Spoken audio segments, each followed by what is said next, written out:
What's up, everyone? Welcome to the podcast, the show dedicated to talking about all the poggers things in life, like music, content creation, and video games. I am one of your co-hosts, JesseKazam. And I am another one of your co-hosts. That's not JesseKazam. You are, yes. Figure out which one is which. Yeah. Yes. Yeah. Also, we are sorry that we missed last week. Well, okay, I'm not sorry. I'm not sorry we missed last week, but I did get some feedback, which was fair, that maybe we could have like notified in more places. We talked about it the last episode, but it was like right at the end. And so like I could have maybe made like a YouTube community post or like put in the Patreon Discord.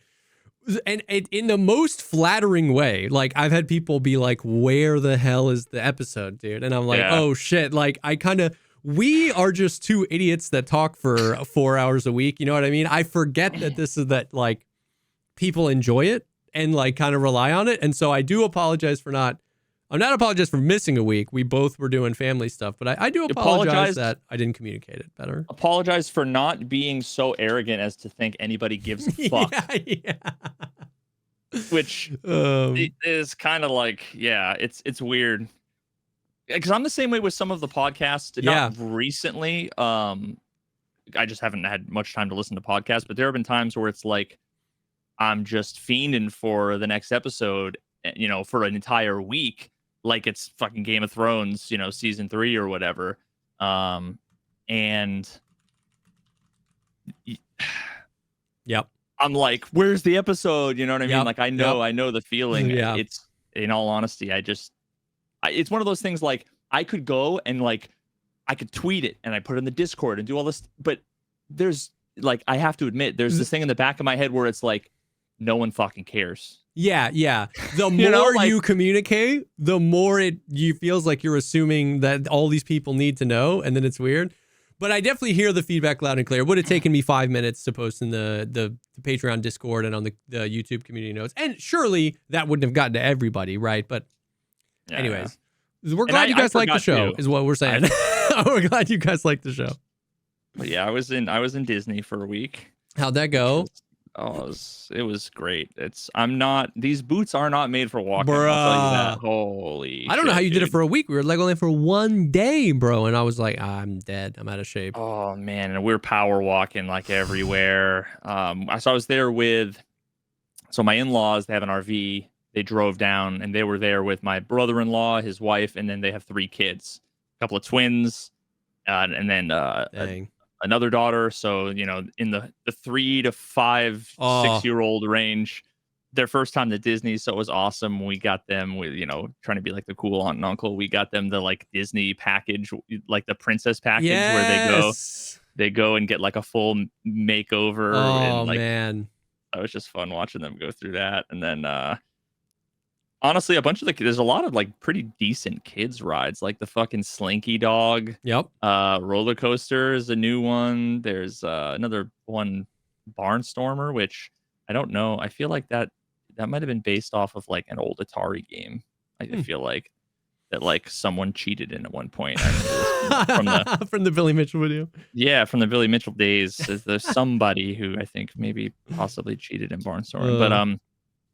But yeah, dude, it was fun. My feet are still sore. I will say though, Tron is my new favorite ride. It has surpassed Rock and Roller Coaster. The Tron ride's sick as hell, dude. I don't know. Have you been on it? No, that's new since I've been to Disney. Yeah, it's right next to Space Mountain. Okay. And it's like I actually haven't even seen Tron, the original or the remake that came out a few years back. But what's unique about it is like you're in like a motorcycle pose. That's sick. Which I have to say is like so much more natural than sitting. Even if you're like your feet are hanging or what, it's just the roller coaster is like more. It's faster and more aggressive, but it doesn't feel uncomfortable. That's cool.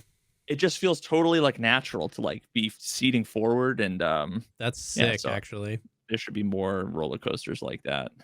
That's dope. But yeah, I'm back. I'm still got some peeling skin from the sunburn. Yeah, bro. It was hot this week. It was 5 in Florida, bro. Brother, it was 90 like every fucking day. Yeah. And then the last 2 days it was pouring rain. Yep.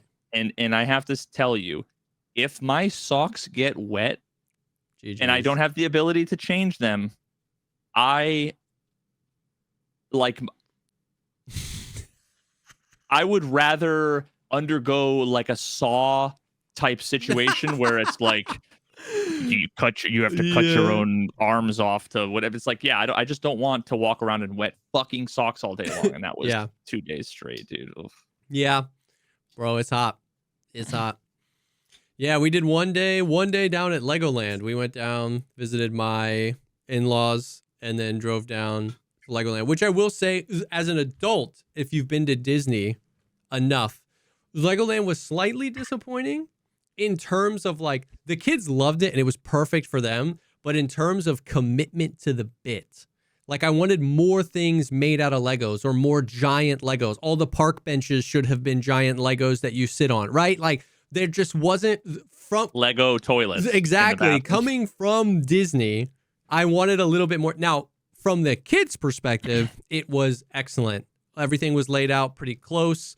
There were like, they had like a whole Duplo land, which is like the big, smaller kid version of Legos. Of course, we bought Legos for the kids. There was, I took them, my 7-year-old on his first roller coaster, his first like proper roller coaster. And he, panicked. And it wasn't even a bad one, man. It was a pretty big drop at the start. Dude, actual like panic. He was like drooling. He was white. You gotta get used to it, dude. Is it done yet? Is it done yet? Is it done yet? Is it done yet? And then I managed to get him to go on another one after, but like the more chill one. So I think that helped like chill him out a little bit. Hopefully that like ended on a better note. It makes sense if you don't have like trust or faith in the technology. Yeah. Then it's like, I shouldn't be doing this. Yeah. Like, and like it's inconceivable to that kid to feel himself going that fast. When you're in a car, you're going 80, but it doesn't feel like you're going 80, right? Also, falling is a crazy phenomenon. You know what I mean? It's a crazy feeling. So like you just forget that, like, you forget what it's like for that to be a completely novel experience. Yeah. You know what I mean? If I was like, I went to space and they kicked me out of the aircraft and I was terrified, I shit my pants, but it was fun. You wouldn't be like, oh, why'd you shit your pants? Why was that scary? You'd be like, because none of us know what that feels like. And I have to remember, it's like, we're like, tick, tick, tick, tick, tick, tick, we're on the little bicycle ramp going up and he's just like turning white. And I'm like, okay, yeah, I get it. This is new. But it was fun. It was fun, man. Dude, on that topic, I actually tried to look this up, and there's like literally no YouTube videos on this. So this is like I added it to the top like 5 video ideas. There's no good videos talking about the safety, like behind the rides. You know, like I'm on the Tower of Terror, right? The Tower of Terror is literally the little cart kind of moves around, but ultimately the main sort of theme of the ride is it's an elevator that goes up and you get dropped and go up and then get dropped and then up and right. Side note, I remember my dad as a kid, he had to put a dime in his hand so that when we went up, it was like, whoop, and you could just see it for the few seconds, just like levitating. Oh, that's so sick, actually. And then we got to the bottom and like ricocheted around and like someone got hit with it and it was like, it wasn't us. Like, that someone definitely got nailed with that dime. That's so sick. But like, you're held in only by a seatbelt. And the whole time I'm thinking, what if I just like unclip the seatbelt? Dude. You know, you go, and I mean, you just snap your neck, right? Now, I was able to, as soon as the ride was over, I was like instantly like trying to unbuckle the seatbelt and I couldn't, which means that in the mechanism of the seatbelt, there must be like a lock. Like, nope. Yeah. So there's so many little things like that where it's like, you pull the bar down, click, click, click, click, click, and they're like, push it forward. I'm like, is that it? Is that all you need to know that I'm not going to die? Is just that like, is me going, right? Dude, it's so true. you know, or when you're like pull on the little yellow strap or where, and it's like, that's it. Like, what if I just faked it and it wasn't strapped in? Yeah. Like, they're relying on your honesty, your competence, your wherewithal, you're paying attention. And there's a lot of really dumb, aloof people. So it's just like amazing to me that like there's not a death every month. Yeah. Yeah. But, you know, so all of the things, right? It's like all of the lap bars or the seat belts or like what keeps the fucking roller coasters on the rails, what prevents the roller. And there's a lot of interesting stuff in the little bit of research I was able to do in this one video that kind of briefly talked about. Interesting. It didn't go into detail, but I would do a fucking Veritas deep dive on all the things, how there's like complex computer systems that basically prevent you from entering a zone if you're in one zone, so that like you'll never collide. So sometimes you'll be on a roller coaster and it'll come up to an area and it'll just kind of stop. Yep. That's it, like hitting the automated. There's not someone hitting a button because they're like a 17-year-old, you know, on their fucking summer job or whatever. It's just it's literally what you set up in Satisfactory or Factorio with your trains and like exclusion zones. Yeah. If So there's someone here, you got to slow them down here so there's not a collision over there. And so I mean, like really, most of it relies on just automated systems. I'm assuming there has to be a lot of redundancy, but also like it comes down to as long as there isn't manual overrides. Yep. Which like I don't know why they even exist. Yeah. They should have like nuclear launch code level of like 3 keys at the same time sort of thing, you know. Then it's like really hard for these things. But I'm so curious about the engineering about like I think it would make some of these rides more enjoyable for people if they felt safer so that you could actually just like immerse yourself in the experience and not wonder. Have you been Space Mountain? Yeah. Have you been on Space Mountain with the lights on? No. But I've seen pictures of Rock and Roller Coaster with the lights on, and it just feels like Decapitation Station. Like, it just feels like you're going to die all the time. Brother, Space Mountain... I'm afraid to put my hands up in Space Mountain and Rock and Roller Coaster because you can't see. So the Rock and Roller Coaster, at least, like, it feels... To me, it doesn't feel like I'm going to hit my arms. Yeah. Like, it seems like there's enough space. Yeah. Space Mountain, unironically, or actually, ironically, with lights on, it feels like just an absolute fucking death trap. Yeah, it feels like a saw trap, like max, but huge. Yeah. Hi, welcome to, like, look at that. No. How are you not getting your head chopped off? Dude, or your hand. Look at this. Bro, yeah, it's a nightmare. Brother, it's a fucking saw trap. Like, yeah, so we were like one of the last few rides in Disney a few years back. It was like closing time, and there was nobody in line. So we were just going on over and over again. And then at one point they just like turned the lights on. Jesus Christ. But I mean, yeah, dude, like that's terrifying. Yeah, like no thanks. No thanks. But like having some scale to that to realize, like, I'm sure that you could be 9 feet tall with your arms up and you probably would have 6 inches between your hands and the bars. Yep. Like I'm sure it has to have something like that. So yeah, I don't know. But it just doesn't feel like that. You know. No, and when I'm riding it, I'm like this. Oh yeah, dude, the whole time. Like if you ride the Hulk at IOA or anything outside, I'm like hands up, going crazy. But the whole time, I like Space Mountain, but I'm like this the whole time, just because it just doesn't feel like it's safe. Yeah. Oh man, that's crazy. Well, I mean that's sick that that it was dope.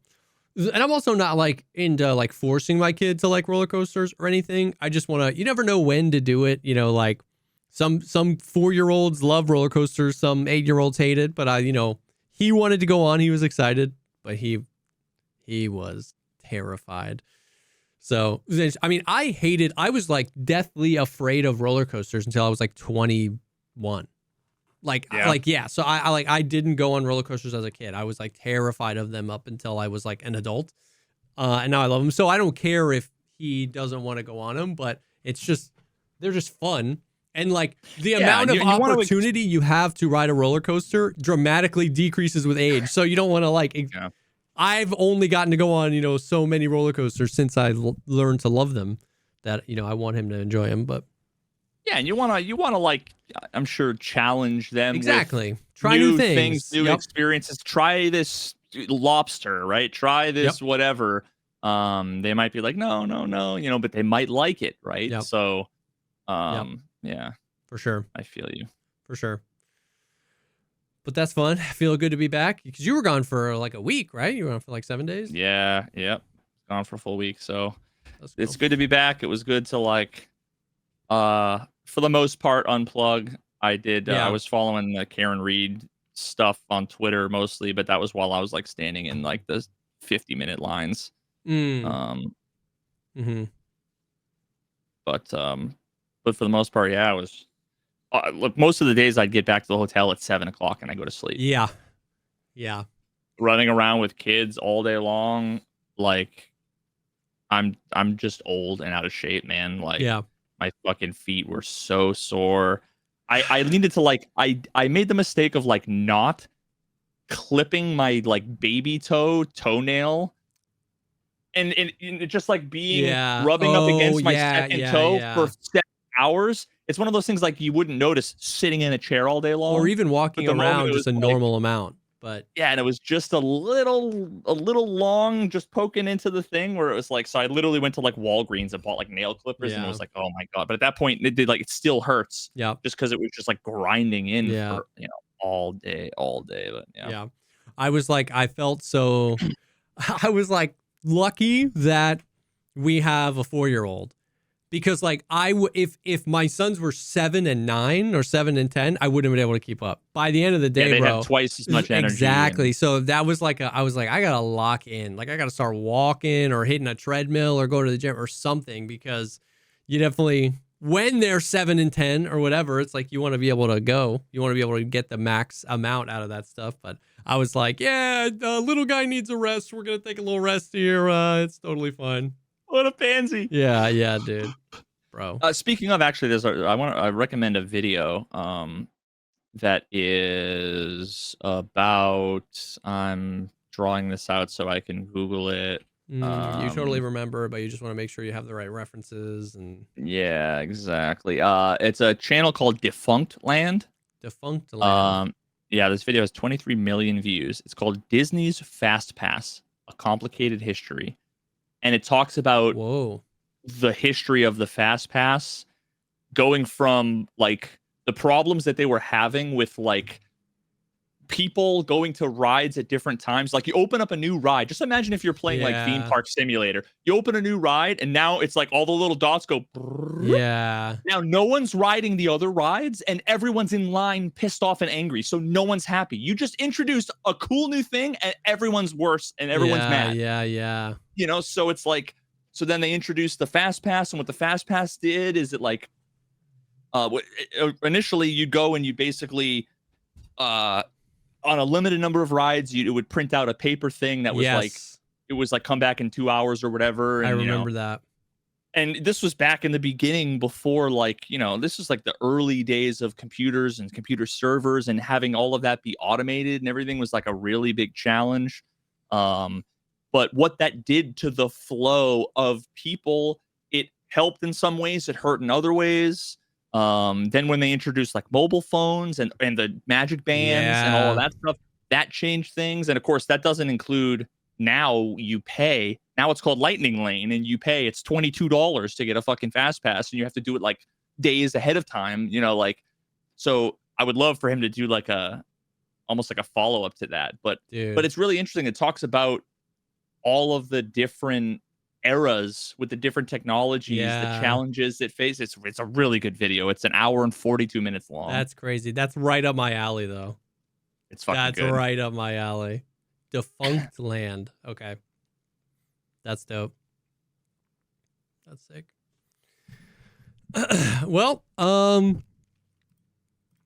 there's a lot of things that we want to talk about. I know the new Sleep Token album came out. People want to talk about that. Are eager to hear our thoughts about that. Arc Raiders came out. I got tons of thoughts. Before we hop over, I do want to take a quick second and thank the first sponsor for this week's episode, and that is MANDO. MANDO's got you covered, whatever you need with their whole body deodorant.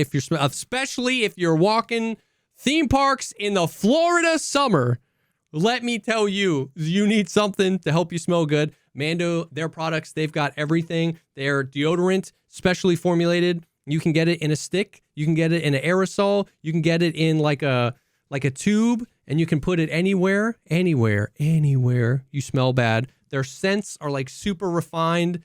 We've used MANDO for a while, and it's excellent every time. Yeah, and once again, I have to say that the best endorsement of this product is that my wife stole it from me.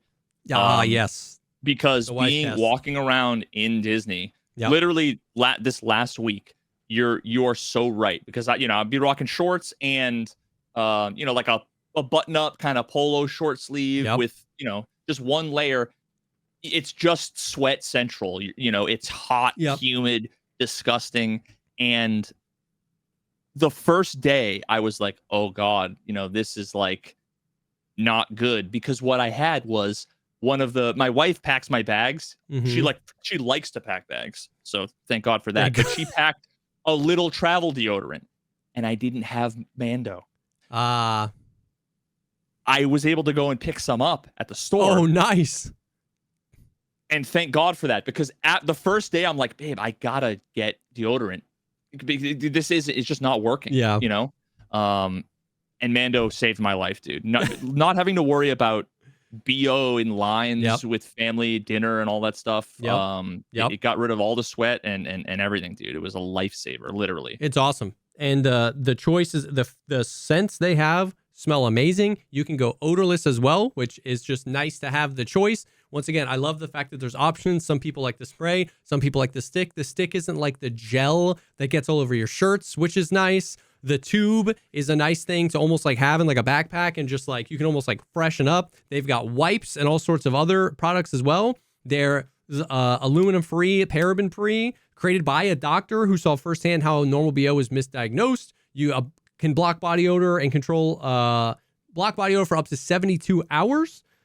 It's insane. They're awesome. So MANDO's starter pack is perfect for new customers because it comes with solid stick deodorant, a cream tube deodorant, and 2 free products of your choice, like the mini body wash or the deodorant wipes, and free shipping. And as a special offer for our listeners, new customers can get $5 off a starter pack with our exclusive code. That equates to over 40% off your starter pack using code, let me just make sure I get this right, code POGCAST at shopmando.com. That is SHOPMANDO.com.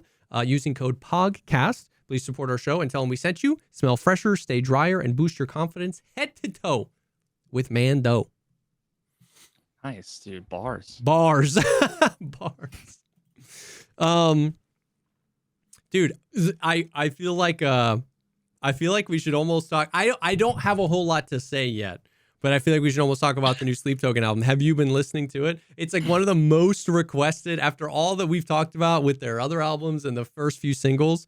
I have not listened to it top to bottom yet, because even though we were on a bit of a road trip, when we're in the car, 2 kids, the wife, banging the Sleep Token album in complete silence, it was not an option. So, but I'm vibing with it so far.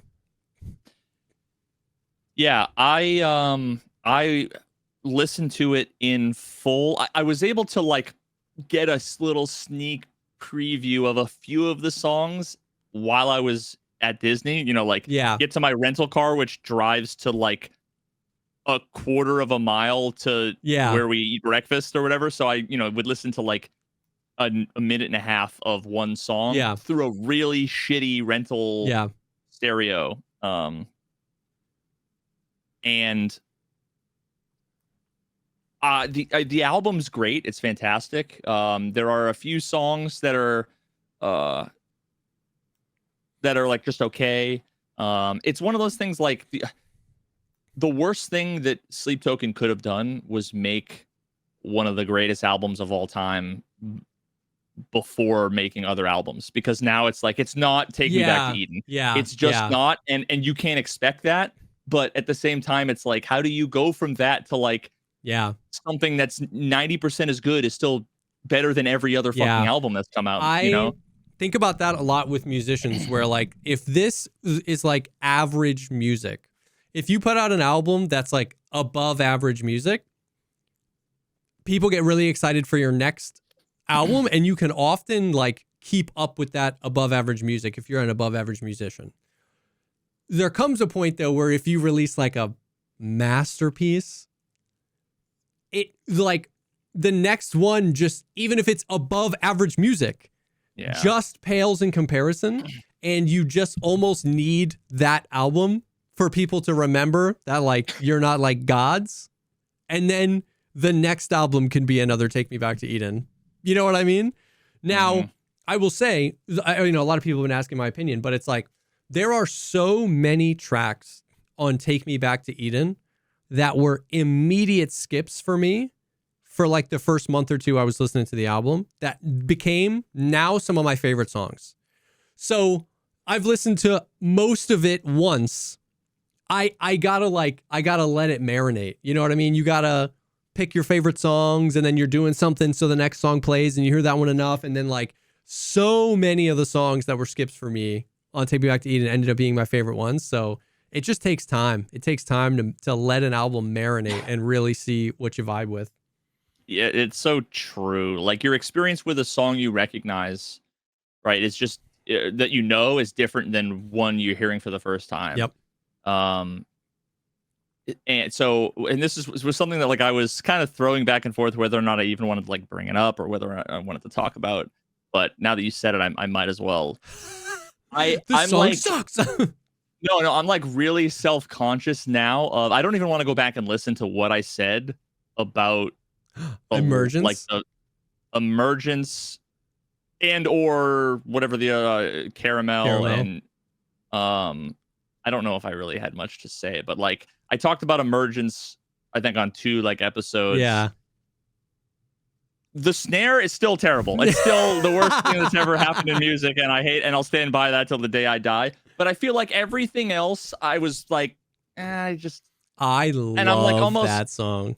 Every time I listen to it, I like it more. Yeah, I'm like kind of cringing a little bit because it's, I don't know. But that's natural. It's natural to like fall in love with a piece of music, and then like you said, judge the newer music through the lens of having a lot of time to sit with the older music. That is such a natural thing, because especially when, for me, and I think for you, Take Me Back to Eden was the first Sleep Token album I heard. So they made music before, but you fall in love with them at their highest point. It is just impossible to just like remove every bit of that bias when you're listening to the new stuff, because you want more Take Me Back to Eden or whatever artist's album it is. But that's why like I didn't listen to the singles. That's why I just like went into it fresh, and because I wanted to experience the whole thing. The first song, I don't remember what it's called, is really good. Emergence, I love that song. That's so good.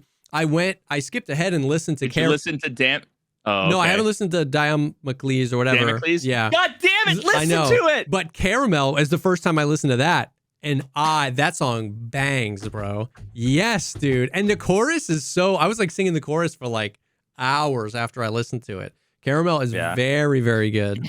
So, dude, it's good so far. I'm stoked on it. Yeah, dude, Damocles is still it's fucking incredible. My god. Oh my god.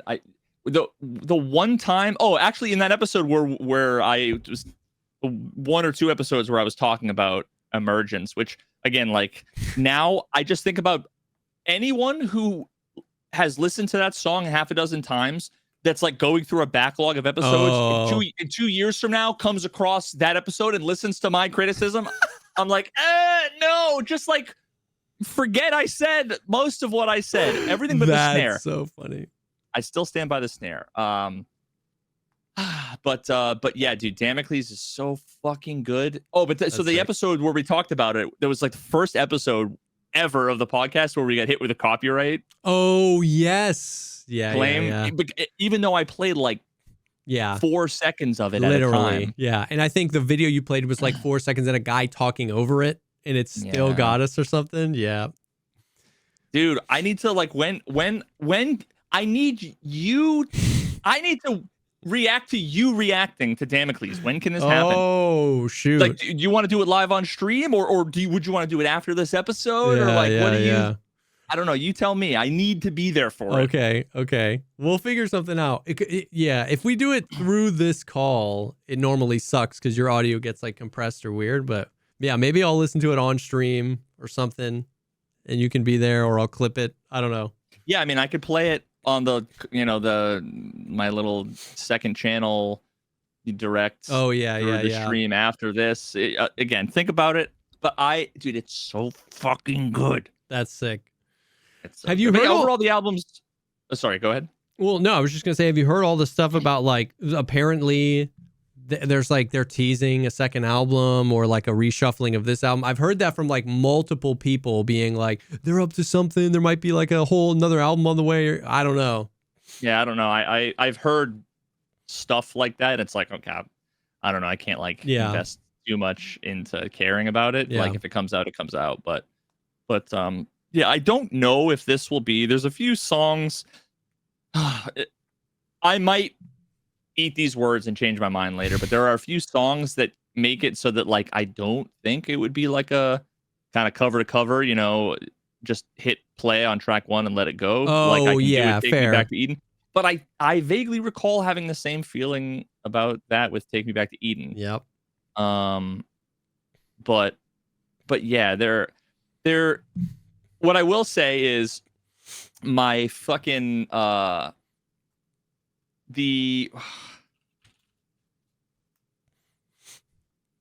still can't get over "Are You Carbide on My Nano," fucking "Red Light on My Glass Bulb," or whatever the fuck. Like I can't do that. I still think and everybody was saying like wait until it's in the context of the I'm sorry, but there's no carbide on my nano context. Yeah, it still feels like as if Apple were to do like a commercial for the iPhone, but in 1960, thinking about 2030. Yeah. The carbide and the nano for the fucking I'm sorry. The new iPad carbide nano. I'm not interested in what you're selling. Apple Vision Pro acid trip fever dream where he was like, I see the future. Yeah, there are still a few songs where the lyrics are a little weird to me. The ninth track, there's 10 tracks. The ninth track, I don't even know how to pronounce it. It's Gethsemane, Gethsemane, Gethsemane. I literally don't know how to pronounce Gethsemane. Like, what is Oh, wait. Gethsemane. Gethsemane. Historical place in Jerusalem. Okay. Gethsemane. So I'm sorry to all my friends in Jerusalem that are like, this guy. But that is such a good song too. Damocles is the best song on the album in my opinion, but that song is so good. That should have been in my opinion, that should have been the song they ended the album with. The last song was pretty good. But the lyrics aren't bad, actually. The lyrics aren't bad. What bothers me is just the title, and it's like what it talks about. Infinite baths. Yeah, what it talks about makes sense.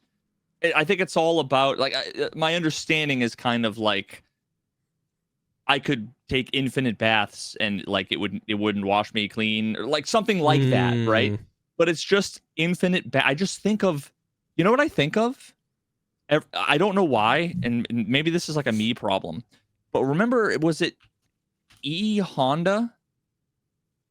Did you ever play Street Fighter? Mm-hmm. E Honda. Where is it? Wait. Wait for it. E Honda Accord. All I picture is the level. Okay. I just picture a fucking bathtub. I just like infinite. There's something about bath. A bath is just such a like bathhouse who type takes vibe. like a bubble bath? Like what do you Bro, mean? don't be shaming him for taking some bubble baths. I'm interested. I'm interested to listen to it because Euclid, which was the last album on Take Me Back to Eden, ended up being like a top 2 song on the album for me. Like that was, and it's like the perfect, in my opinion, it's the perfect ending. It's, and to me, whatever the fucking song was, Gethsemane. It like, oh yeah, is that it would have been a perfect. And I think like narratively, like there are already people that have done the fucking full album storytelling, breakdown analysis, YouTube fucking deep dive or whatever. Like, so like maybe it makes sense. I don't know, but I just listened to that song and I just feel like, yes, like that's where I want to take the CD out of the thing, close the fucking jewel disc, and put it. You know, but that's more subjective, I guess. But overall, I think the album's good. It's not Take Me Back to Eden. I wouldn't have expected it to necessarily be. Yeah. But a lot of the songs are pretty dope. I will say that one of my favorite aspects is that, like, I think there's a few songs that he must be playing a Telecaster. Oh. Doing some, like, strumming, like, think of Sleep Token. Yeah. Did they ever, like, strum a chord? Slightly driven chord through, like, a clean tone? And there's like a lot of that in this. Oh, that's sick. And it's like, oh, right, these guys play guitar, which is something that's like ironically they're like, but it's like I don't think of them as a band. Yep. To me, they're not a guitar band, even though it's like, to me, it's just like two bassists. The guy's playing like a fucking double down tune octave. Yep. You know, like, but there's a lot more guitar in this that I vibe with. That's sick. Yep, dude, great album, great Sleep Token, great. W. Okay, so I'm excited to finish that. I just need time alone to finish it. You know what I mean? Where we're not listening to Baby Shark or Taylor Swift, which no hate, but you know, into video game land. Been playing a lot of Tarkov. Just normal stuff. They started doing, I think, I'm so out of the loop on like the Twitter or the stuff, you know what I mean? But they apparently they are going to do like an event, like a different boss will be 100% spawn chance each weekend. So it's like rotating boss, which is very good, That's something. Oh man, I'm never gonna find it. Anyways, so that's something that I think is pretty sick. Anything like that, where like events more often would be sick. They don't have to be high effort events. Like literally, like 100% boss. So Rashala was 100% boss spawn all weekend, and it was like a reason to go customs and have fun. So little stuff like that is gonna be pretty sick. Dude, I can't remember. There was somebody, one of the emissaries or Sherpas. I can't remember their name. Oh wait, Trent AU, was it him? Did he tweet it? Yes. He tweeted a couple of the, you know how they're doing that Tarkov.community website, which is, you know, what we asked for 5 years ago, but they're doing it now, so that's okay. They he posted a couple of things where BSG had been responding to a few of those. So they're working on like AI not being able to see through smoke. They're working on they removed the silent footsteps for like Partisan and Bird Eye and just made their footsteps quieter but not silent. Apparently they were working on, somebody wrote like a thing about how it would be sick to have like a helicopter extraction on one map, almost like a pipe dream thing. But then the lead game designer was like, we have plans for a helicopter exit, not exactly like this one described, but close. So it's cool to see them continuing to communicate on there. It's cool to see them continuing to close up, you know, little quality of life things or little loopholes or whatever. So yeah, not anything too crazy, to be honest with you, but not anything too egregious either. There's no like insane bug going around where like players are invisible. There's no like, I don't know. It's just, in a lot of ways, this has been like one of the best years for Tarkov. It's just, I'm, so far into like the top three things or the top three things. And those are the only things I really care about. The audio, the netcode, the hit reg, the cheat, like that, the desync, that kind of stuff. But in a lot of ways, man, they're really knocking it out of the park. I didn't realize that. So the last we heard was we were supposed to get a date for 1.0 by the end of Q2. And I didn't realize on the roadmap that they launched, it actually says at the bottom, an updated version of this roadmap will release in June. So I think they're still on course to, at some point in June, give us the date for Tarkov's 1.0 release. Lamau, did you see that GTA 6 got pushed? It got delayed. No, I saw a few. There was like this one, those annoying, like all the gameplay clips from blah, blah, blah, a thread, kind of like Twitter thing. Yeah. And the video was 4 seconds long. I don't know if like what they pulled it from. But this is the first time I had actually seen any footage. I've been a little out of the loop with the GTA stuff.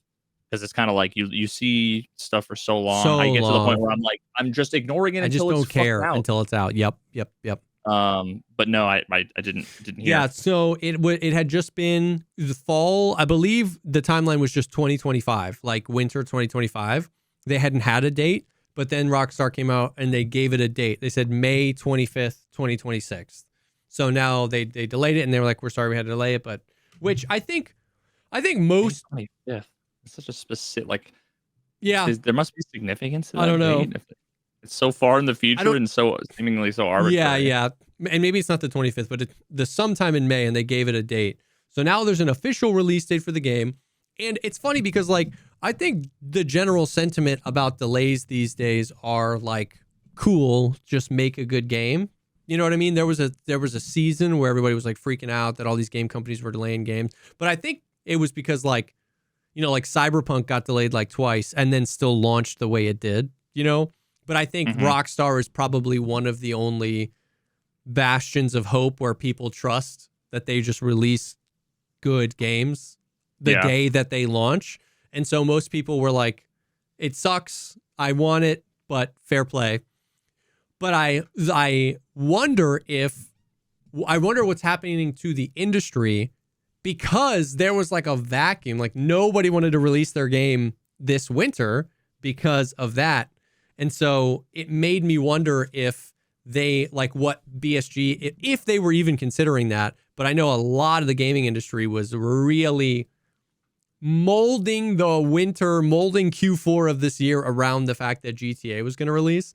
So I'm very interested as to like what their internal timeline is. If they're thinking like September, October, November, December. I'm so back and forth because they said we're not wiping until then. So if we got a patch in November, that would be an 11-month wipe. But I have a hard time believing it's going to be September because there's just no way. You know what I mean? So I don't know.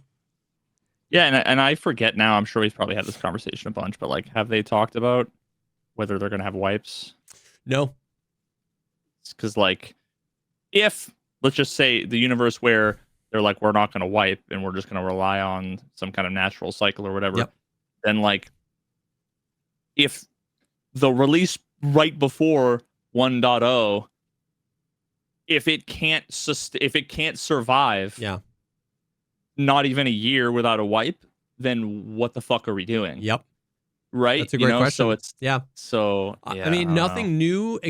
At one point they had talked about for sure no wipes. At one point they had talked about they were keeping wipes, and at one point they had talked about you're gonna have multiple characters, ones that wipe seasonally and ones that don't wipe. So all of those things were talked about at some point during the alpha/beta process. So there hasn't been any recent news on like what their plans are. Rilo threw up an interesting tweet and got a bunch of people talking. I just don't care to like read too much Twitter. I love Rilo and respect the hell out of his opinion, but I didn't care to like sift through the comments of his posts. I saw the first 3 sentences and was like, "Huh, that's an interesting conversation." Back button. Yeah. I'm not gonna read. I'm not gonna read. I'm not gonna participate on it on Twitter. But his thing was like hot take: extraction shooters need to evolve out of wipes, which I found to be interesting because like most of the extraction shooters that don't have them struggle a lot. You've got like ABI, but that's strictly that's a pay to win game. You can pay for money and therefore pay for gear because it's an open flea market. And so once again, I'm not even saying if you enjoy ABI, like I played ABI the other day, they gave me access to like the new season. It was like early access, a bunch of streamers, and I played it and I actually had a blast. Like I'm not shitting on the game, but it's pay to win. You know what I mean? It's like, so you can't wipe that because people, A, people would just blow through the progression with money, and B, you don't want to wipe their money. And then Delta Force doesn't have wipes, and it's just got a different vibe. Like when I come back to an account with 30 million credits, whatever. I don't remember what they're called. You know what I mean? So it's like, that's just got a different vibe. So it is interesting because like, I get what Rilo's point was, which is that wipes were basically an accident. It was like a Band-Aid. At first, it was the whole like, we're doing this for development reasons, but then they just very quickly saw that the game falls apart. And so I wonder what that could look like. Like, I feel like at the very least what you would need, well, I don't know, because I still think wipes could work too. Like, I still think that in a universe where a game... Have them scheduled every 6 months or something. Yeah, if they were scheduled, and if a part of the process, if built into the DNA of the wipe of the extraction shooter is that the progression curve has been changed. In Tarkov, the level 1 to 42 is different. Not maybe dramatically, but in some way each time. Like, I hung on to Tarkov for 9,000 hours doing the same quests over and over again. So some small variations, different pathing, different ways to play, different quest lines or a different order, I actually feel like would go a long way in, helping. But then at the same time, it's like, I don't know what an extraction shooter... I totally agree with what Rilo is saying, which is that extraction shooters need more intentionality. Almost every single part of what makes Tarkov so special was an accident. And then you have games trying to copy that, and then they copy it just because Tarkov has it. And I think the meta point he was making is extraction shooters need intention. They either need to, from inception, build wipes into the DNA of the game and make that long-term fun, or they need to, from the inception of the game, build in mechanisms that allow the game to be fun for, hundreds of hours without a wipe. And I just don't know what that would look like. I almost have like a different... It's so funny too that like, I don't know, I'm going to have these opinions and I don't know if I'm contradicting myself from a year ago, from 3 years ago. I almost don't even care, like, because I'm sure... it's all subjective, and I'm sure that like my subjective opinion now, if it's completely different, it probably resonates with half of the community, whereas a year ago it would have resonated with another half of the community. So whatever, like I'm sure there's some truth to all of these different ideas, but I almost feel like wipes don't necessarily matter. Like, let me ask you this, and maybe this will land, maybe it won't, but if you were to go back to play Skyrim tomorrow, would you load an old save? No. No, you start new. Yeah. So like, the wipes are only relevant for people who have been playing every day for 6 months without a wipe and they want to keep playing and they're bored. I almost feel like if you play, if the normal, let's just say, if the normal person plays for 3 or 4 months and then they play a new game for whatever, and then they come back, they're probably like, there's a world where a lot of people are going to be like, I'm just going to start a new account. Because like, I don't know where my progress is. I don't know, like, I've got all this stuff, but it's almost like I don't love going back to the juiced level 40 guy that has like the best bow in the game in Skyrim and maxed out skills and like.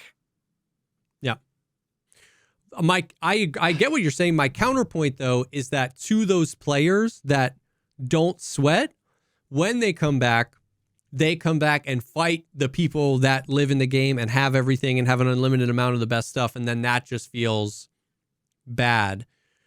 Like we were talking about this today, and a lot of the more casual players in my chat were like, I only play around wipe time because I don't have enough time to play all the time, and the game is way less fun when I feel tremendously behind. I think from a marketing standpoint, the wipes were like single-handedly the greatest thing for Tarkov ever. They basically launched Tarkov 22 times in the past 6 years, or however many times it wiped, right? Yeah, they get the like release hype. Exactly. You get like a release hype or a DLC hype in a PvP game twice back in the day, 3 times a year. And so wipes are a great on-ramp to the game. A lot of times we talk about the players playing the game, but from like a top level view, if you're a business and you want to on-ramp people to your game, I don't want to play WoW. I don't really want to go back and play Destiny because I'm 73 DLCs behind. And twice a year, there's an opportunity to go, hey, everybody's got nothing. And it's like such a great on-ramp time to the game. Yeah, but I mean, like, I've said this before, and I still feel like that's relevant, that the new wipe, the fresh wipe experience is only the new wipe, fresh wipe experience for everybody playing on the first 48 hours of the game. Yeah. Which is like may very well be 10% of the game, the population of the player base. So like if you come back in a week later, there's really no functional difference between coming back a week later and coming in 6 months later. But I think in early Tarkov, it was less that way. We're all making up numbers here, but in early Tarkov, the new wipe feel lasted for 3 weeks. 2025 Tarkov, the new wipe Tarkov lasts for 48 hours. And I think a big reason for that is because the wipe has not changed. The wipe progression, there's no exploration. Like, the people that have played since 2018, they know how to min-max it. Chief knows how to get to level 15 in one sitting, right? Pestily knows how to get to level max traders in one stream, in one 48-hour stream. And if you kind of, once again, with the design of the game, force some exploration, some learning, these quests are different, this quest item is in a different spot, and I have to stick around and learn, you kind of extend that out a little bit to more like old Tarkov. So it is so hard because my opinion on what the extraction shooter genre needs and my opinion on what Tarkov needs are actually different. I think in a lot of ways, like this could be wrong, like, right? Don't at me. In a lot of ways, I think Tarkov is just too far gone. There too many people have played for too long and come to know an expectation, like getting rid of the flea market. I think if I could restart Tarkov, no one's ever heard of it before, I don't think I would ever introduce the flea market to Tarkov. My opinion is that it's too late to take away the flea market in Tarkov, right? So what I think about the extraction shooter genre and what I think about Tarkov are so different because Tarkov's been out for 6, 7, 8 years now. But yeah, so I mean, to that point,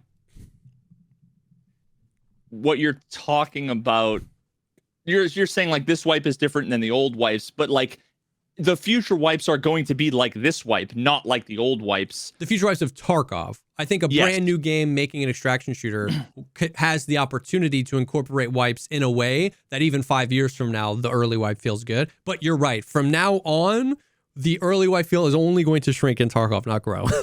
Yeah. Except for 1.0, because there'll be like new quests and stuff, but then it'll shrink right back down. Yeah, and I think that like that conversation around this stuff, it's overwhelmingly dominated by streamers' perception, or streamers and or the perception of streamers' experience in the first few days of the wipe. Yeah. Any normal person who starts a week or two into the wipe is indistinguishable. Like at the end of the day, like it's largely indistinguishable from joining 4 months in. You enter a raid and the first 3 people you see have way better gear than you. Yeah. So it's like at that point, You're not so wrong. At that point, like the wipe is kind of like a thing for the 1%. Yeah. And now it might be a really awesome experience for, 50% or whatever, but like really the big impact of it is it makes things fresh for people who like need it and demand it, which isn't necessarily the vast majority of the player base. It might be, I have no idea. But that's what we just need to make sure that I'm with like you. when we look on Twitter or where we hear streamers talking about this, is that like, even if it dominates 90% of the online conversation, that might only represent 5% of the player experiences. But that's why I'm always surprised when I ask my community. I would say it's pretty split down the middle. Like at any point in chat, if I go chat, do you guys like wipes and Escape from Tarkov? The casual player base, it's almost always bifurcated down the middle, where 50% of people are like, I would have quit this game years ago if it wasn't for wipes. And people who are like, I hate them so much, they're my least favorite part of the game. So I can't presume to know why a more casual gamer enjoys or hates wipes, because I'm the jaded 9,000 hour streamer Andy. But it is interesting that a lot more casual people enjoy them than I would have thought. And I think it has to do with more of like progression and less about like gear disparity. It's just like when there's more things to do and explore, the game is more fun. But even if you're a casual player, a month or two in, when you get to level 42, there's just like nothing really to do. So the carrot at the end of the stick is a big thing. And so that's the other problem you would have to solve in terms of an extraction shooter not wiping, which actually, like I said, I think there's probably solves for it. If an extraction shooter wanted to never wipe, where there's, seasons or new progression or new gear or new things that are independent of having to wipe your stash, you would have to figure out a way to keep the gear economy restricted in some way, right? Like you would want, part of an extraction shooter is killing a guy and going, oh, he's got the X. So you would need to figure out a way that a year in, 2 years in, there would still be some way to do it. I don't think these are impossible things to figure out, but Tarkov would not be able to do that. Right. Yeah. And to that point, right? Like, there's something to be said about how enjoyable it is to have like two people in a fucking Keter fight, you know what I mean, wearing P.A.K.as. Mm-hmm. But there's also something to be said about you going with a Makarov and get a lucky one tap on a guy that's juiced out of his fucking mind. Mm-hmm. And on raid number 2, it's almost like New Game Plus. Yeah. When you come in late into a wipe, and you're level 3 with 5 HK meta, whatever, and you have access to all these things because people are running the juice. So that is almost like, you can look at it as if it's impossible for me to, make it because everybody has really good gear. But at the same time, it's like, oh, for sure. But it wouldn't be impossible for you to get that gear on within the first few weeks of the wipe for a casual player. Exactly. But one of the other things worth mentioning is that when we're talking about the significance of like the wipe hype, and to like what extent that contributes to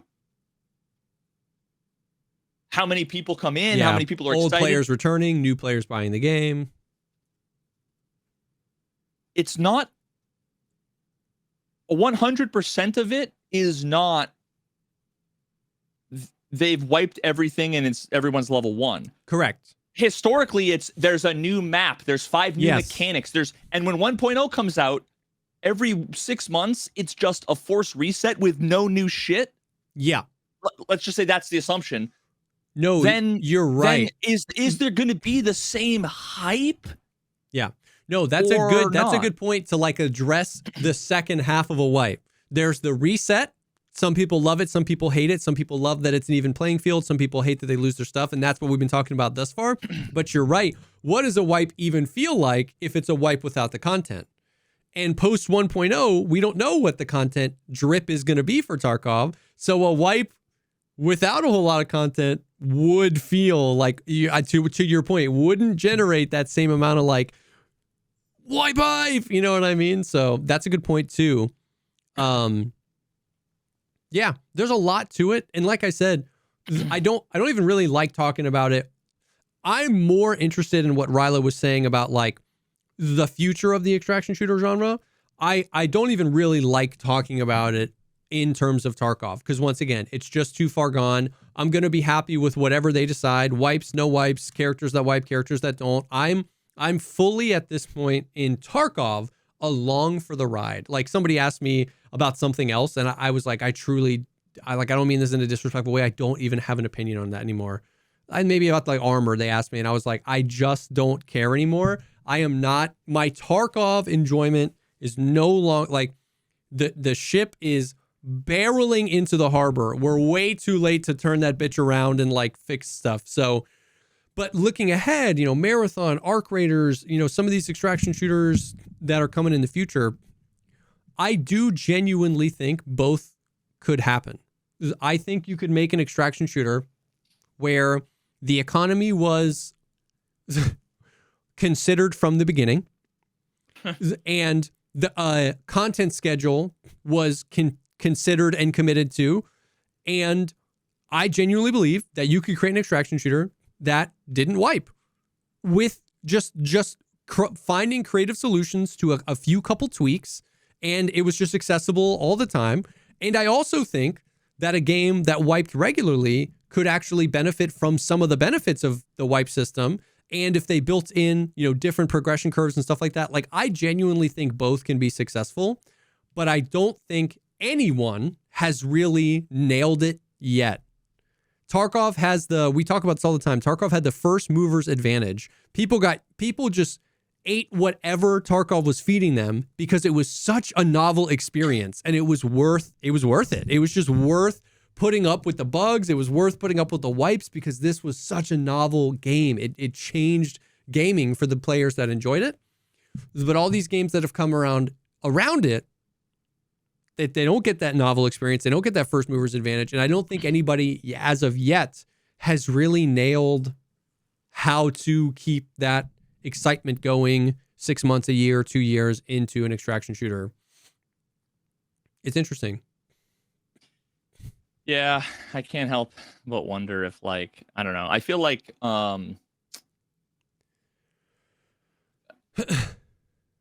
I wouldn't say like the BR genre is dead, but at the same time, like, if you're hearing about like a new BR, yeah, who gets excited about that? Yeah, the genre's not dead, but there are new games coming out in that genre.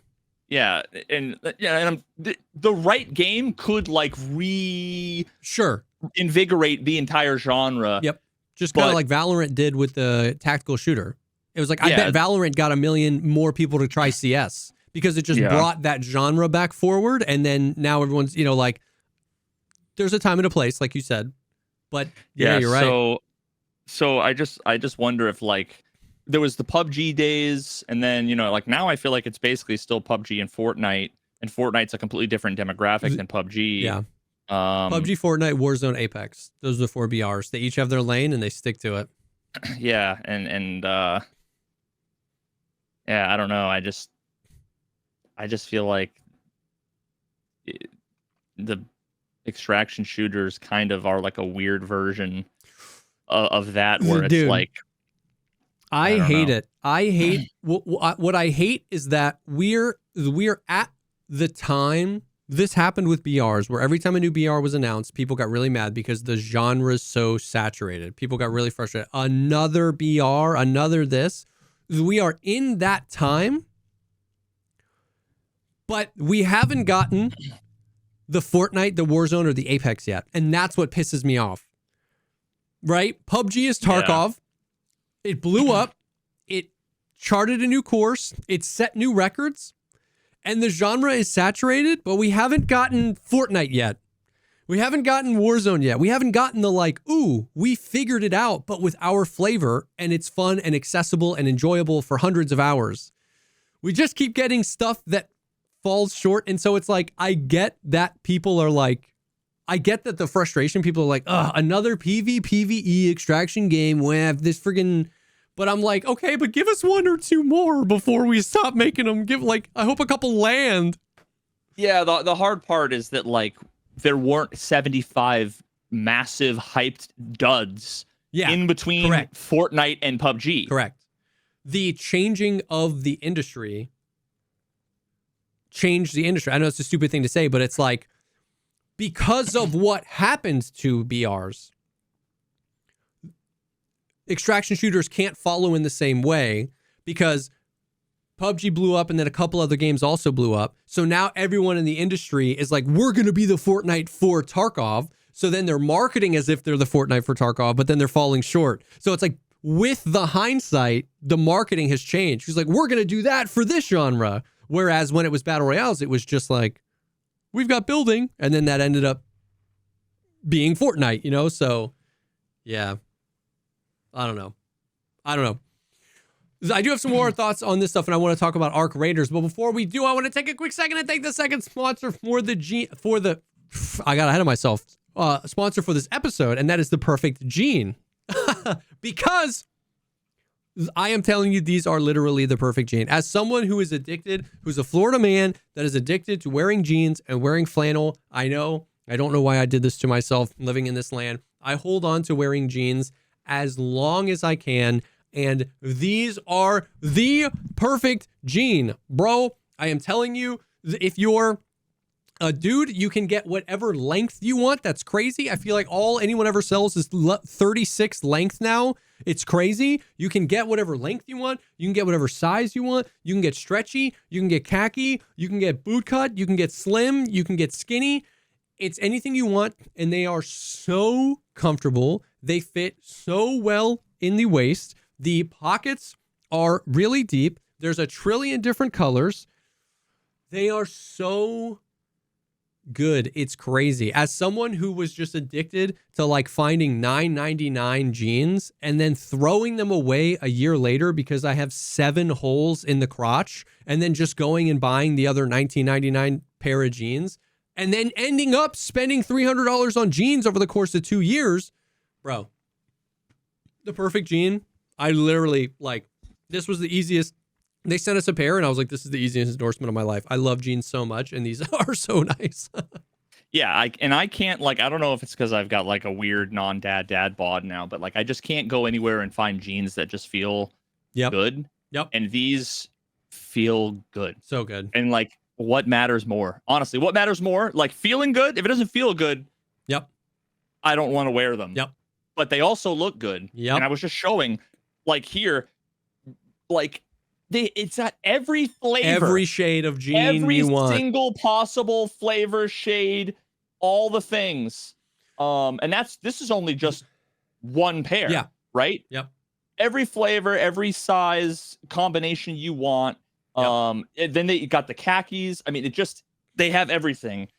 It's comfortable. It looks good. It'll fit anyone. Yep. And they're stretchy. Yep. It's unbelievable. They sent us one pair. I have bought 3 more since. Because I like black jeans. I like a really light color jean, like almost like a really light blue. I like a regular jean, and I like a really dark blue jean. And those are my 4 pairs. And with those 4 pairs of pants, I can, I can be super nice. I can be super casual. I can wear any color top, whatever. And they sent us one pair. I bought 3 more, like 3 wears after, like, so yeah, it's as someone who loves jeans, they're so great. They also doesn't stop there. They revolutionized t-shirts as well. The perfect tee has just enough stretch to hide that beer belly while accentuating your arms and chest for that flawless look. What? Yes, I sir. don't think I've seen those, dude. Yep. The perfect jean also has free shipping, free exchanges and returns, and you can have peace of mind knowing that your order is completely risk-free. It is finally time to stop crushing your balls in uncomfortable jeans by going to theperfectgene.nyc. Our listeners get 15% off your first order plus free shipping, free returns, and free exchanges when you use code POGCAST15 at checkout. That's 15% off for new customers at theperfectgene.nyc. Promo code POGCAST15, 15. After you purchase, they'll ask you where you heard about them. Please support our show and tell them that we sent you. Get rid of your khakis and get into the perfect gene. Bazinga. So the last interesting thing I want to talk about when we're talking about like wipes and extraction shooters and stuff like that. I don't know how this would work, but like I was watching I've been watching a lot of Rust videos. I love watching Rust content. William, Blueprint, Frost, these guys, their videos are so good. They're my cozy videos. I just like love watching them. And I was thinking, basically, I haven't put a lot of thought into this, but the neuron connection, I was watching a Rust video thinking about the Rilo tweet. And then I was like, what if we took it the complete opposite way? I would love to think about like the movement in Tarkov, like the gear of Tarkov, the gun modding system of Tarkov, the loot of Tarkov. Like think about Tarkov's essence, but Rust, where like it's with like building and like no, not building, but like fully customizable servers. Like there's a trillion different Rust servers, and they all wipe somewhere between like 3 days and like 1 month.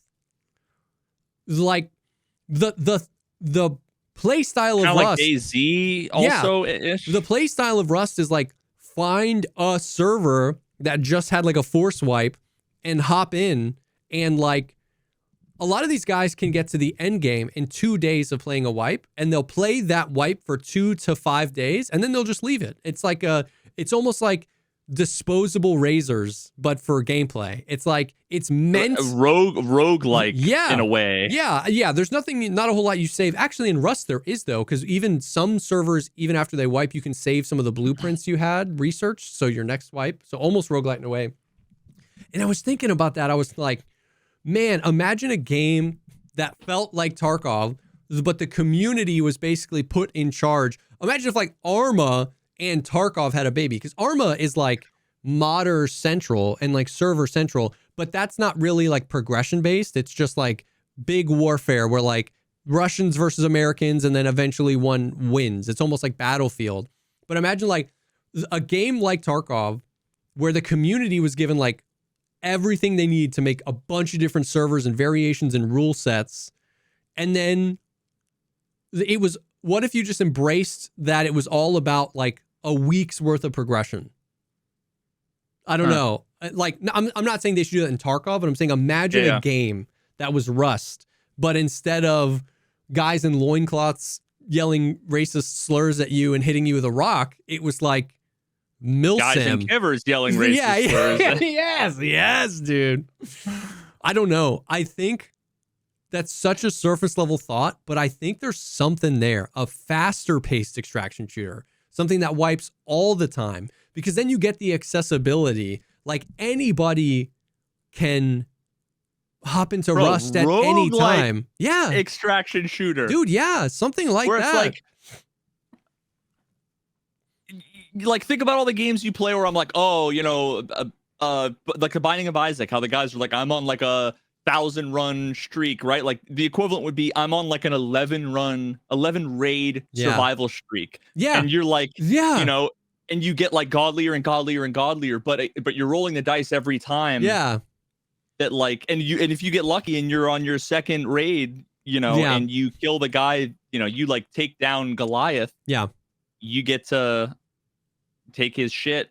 That's like when you get good RNG in Isaac and you get like the best item. Exactly. And imagine once again, I keep saying Tarkov, but like I'm not like, it's a core principle of hearing me is like, please take Tarkov out of your brain. But think about like you're saying Nikita do this tomorrow. Yeah. What's the saying where it's like this is not the saying, but it's like a deadline or a time limit breeds creativity. It's like if you give an artist like paint something, they'll take like 10 years, but if you say paint it by the end of the day, they end up coming up with like the most creative ways to do it, where it's like it forces there's something there. It sounds like a variation of don't let perfect be the enemy of good. Yeah. Like ship it, get it out. But like think about what that would do to a game like Tarkov. It would force you to strip away everything but the necessities. Like there wouldn't need to be 1 trillion items in filing cabinets, maybe 6. You know, there wouldn't need to be 48,000 quests. It would be like, you know, mediumly sized open world maps. You know, go do this quest, this quest, this quest, this quest, this quest, this quest. And then it's like, if the whole experience was centered around a week or a month, as opposed to 6 months or 8 months or 10 months, you could pare it down and everything would feel so much more impactful. And then if you give the community the chance to be like, I mean, Rust has servers with a 1,000 player cap. Rust has servers with a 100 player cap. Rust has servers that wipe every 3 days. Rust has servers that wipe every month. Rust has servers where the progression is slow, some where the progression is fast, some where things are easier to get, some where things are harder to get. So imagine the community being able to like craft these experiences. And then there's some official ones. Like there's a bunch of official Rust servers too. But I don't know. There's something there, bro. Instead of the base building, because I think one of the biggest things that turns off people from Rust is the whole like base building thing. When I'm offline, all of my stuff gets taken away from me. At least in Tarkov, I'm there to witness it. I died, I made a misplay, and I lost my shit. And it's just like in Rust, it just feels like 50% of the time you hop on Rust and your base is leveled and you're like, oh. So if you could take that out with the whole like extraction part of it, and there was some sort of meta progression where you were going in to do quests and get gear to upgrade this thing, to do this thing, but then a reset in a week. I don't know. There's something there, bro. There's something there. Yeah, just start a game studio like every other streamer. And 3 years from now, when it comes out and flops, then you can blame the community. That you just like don't talk about it anymore. True. And whatever. You know, like what?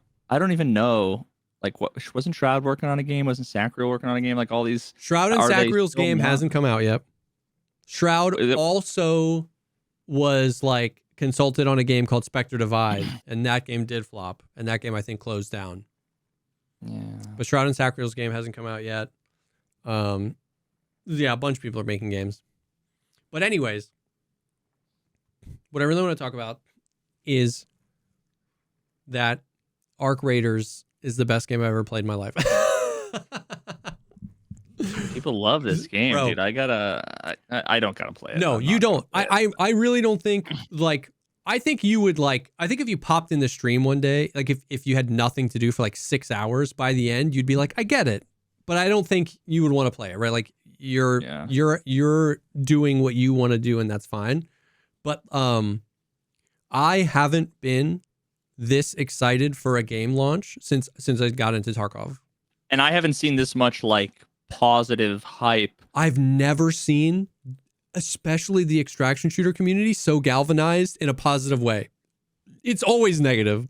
ABI, when it comes out, it's gonna be the worst thing ever somehow, and then that's just gonna like quadruple down everyone on being the ultimate doomer, black pill, whatever over the genre. So now for the next 3 years, every new game that gets announced that looks sick, everyone. No, but I don't actually think that. But that would be every other game. ABI, Delta Force, the Gray Zone, Marathon was like, there was so much negativity. Now, a lot of those games have found an audience, and a lot of those games are thriving and doing well. I'm not saying, but the online conversations were so negative, bro. I've never seen so many people excited about Arc Raiders. And I was talking about how there's a lot of people who didn't get to play it because it was a relatively small test. And a lot of people who were like, I really don't get why people are glazing up the game so much. And everybody that's played it has the same thing where it's like, when you play it, you'll get it.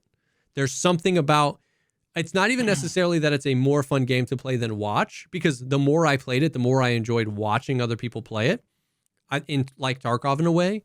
I think like Tarkov, it's just a game that you don't really get until you've played it. There are a lot of people, including myself, where the first 5 times I heard about Tarkov, where I was like, a game where you lose all your shit when you die, that's the stupidest idea I've ever heard in my life. And then you play it. And I actually think, I have so many thoughts on it, but I think Arc Raiders has managed to hit that, where I think one of their, this is crazy because we talked about Arc Raiders last episode, and my main feedback was that it's third person.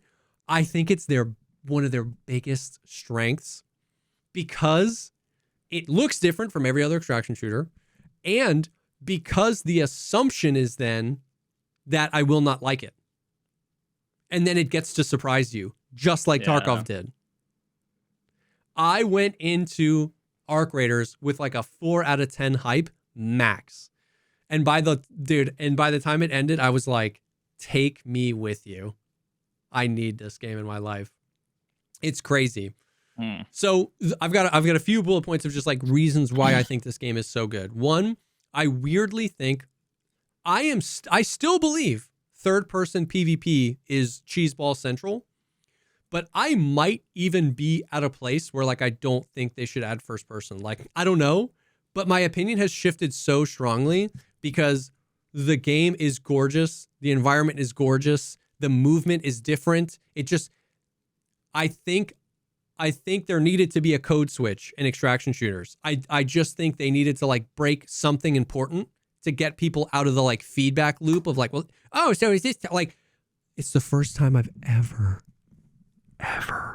played a new game and 75% of the chat isn't, oh, so this is COD plus Fortnite? This is chess plus Go? This is Tarkov plus? Nobody, like they broke it. They just broke the code. Nobody compared this game to anything else other than this game looks cool. And you think that's because it's third person? I think it's a big part of it. I don't think that's the only reason. It's still so funny that like I'm not saying that like I'm probably the only one who did this, but of all of the clips I saw, like it never even occurred to me that it was third person. I guess maybe when you play it, it's different, but like watching all the clips, because like I'm looking at everything other than the bottom left corner or the like center left, you know what I mean? Like, but I'm looking at like the crosshair. That's what a lot of people said too. A lot of people said that when they watched gameplay, it took them a while to realize it was third person because it looks so gorgeous. I also think what helps them is it's not milsim and it's not space or aliens. The Cycle Frontier, Marathon, a lot of the games that weren't milsim, like you had ABI and Delta Force, which were kind of like different flavors of we're going to be like real grounded military. And then everything else, Marauders, Dark and Darker, Cycle Frontier, Marathon, they were like aliens or you're shooting like creatures. Not relatable. Exactly. So you're like grounded in what reality really could look like. But they're afforded what not being milsim is, which is like not like realism because you're shooting robots. And so it's like a perfect balance. So I think third person is a very big part of it. This is my biggest thing though, is that we've talked about this a trillion times on the podcast, bro. This is an extraction shooter with emergent gameplay. A game like Tarkov. That's the new living, breathing world in an RPG. Yes. In a world where Tarkov has slowly, over the past several years, basically put more and more guardrails and bumpers up, saying, no, play the game this way. You can't drop things anymore. You have to find everything in raid. You can't sell this. You can't sell that on the fleet. Like, there are more and more bumpers being put up saying, play Tarkov this one way. And then you have games like Marathon, where my biggest feedback on the game is that everything felt so arbitrary. Like, you can't take attachments off of guns. Why? Nobody knows. You can only take one quest at a time, but the game offers you 10. Why can I only take one? It felt like they were just constantly putting up the bumpers at the bowling alley, being like, no, play the game this way. And Arc Raiders is just like, do whatever you want. Like, first of all, there's VoIP, and no other extraction shooter has had VoIP other than Tarkov. And it's like, good God, please let us have it. It's amazing. Secondly, there's an item in the game it's the classic, there's a down but not out state, right?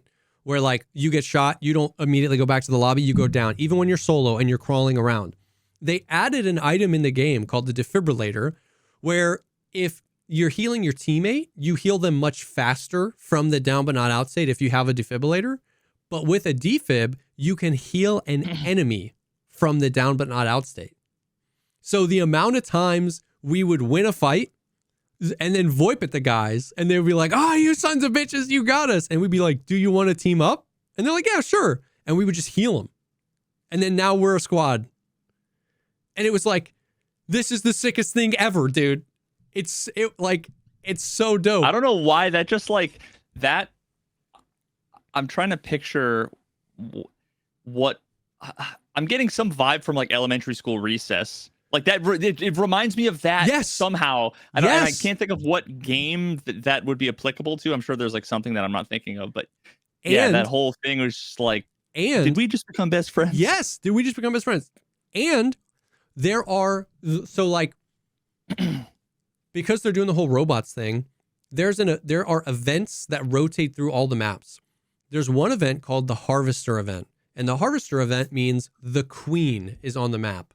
And the Queen is like a building-sized spider that shoots lasers and rockets. And it's guarding some of the best loot in the game. And if your team spends basically the entire raid, you can take it down and you can kill it and you can take that loot. Or, completely up to you, what else can you do? You can recruit other players. So it's like they give you the mechanism to team up with VoIP.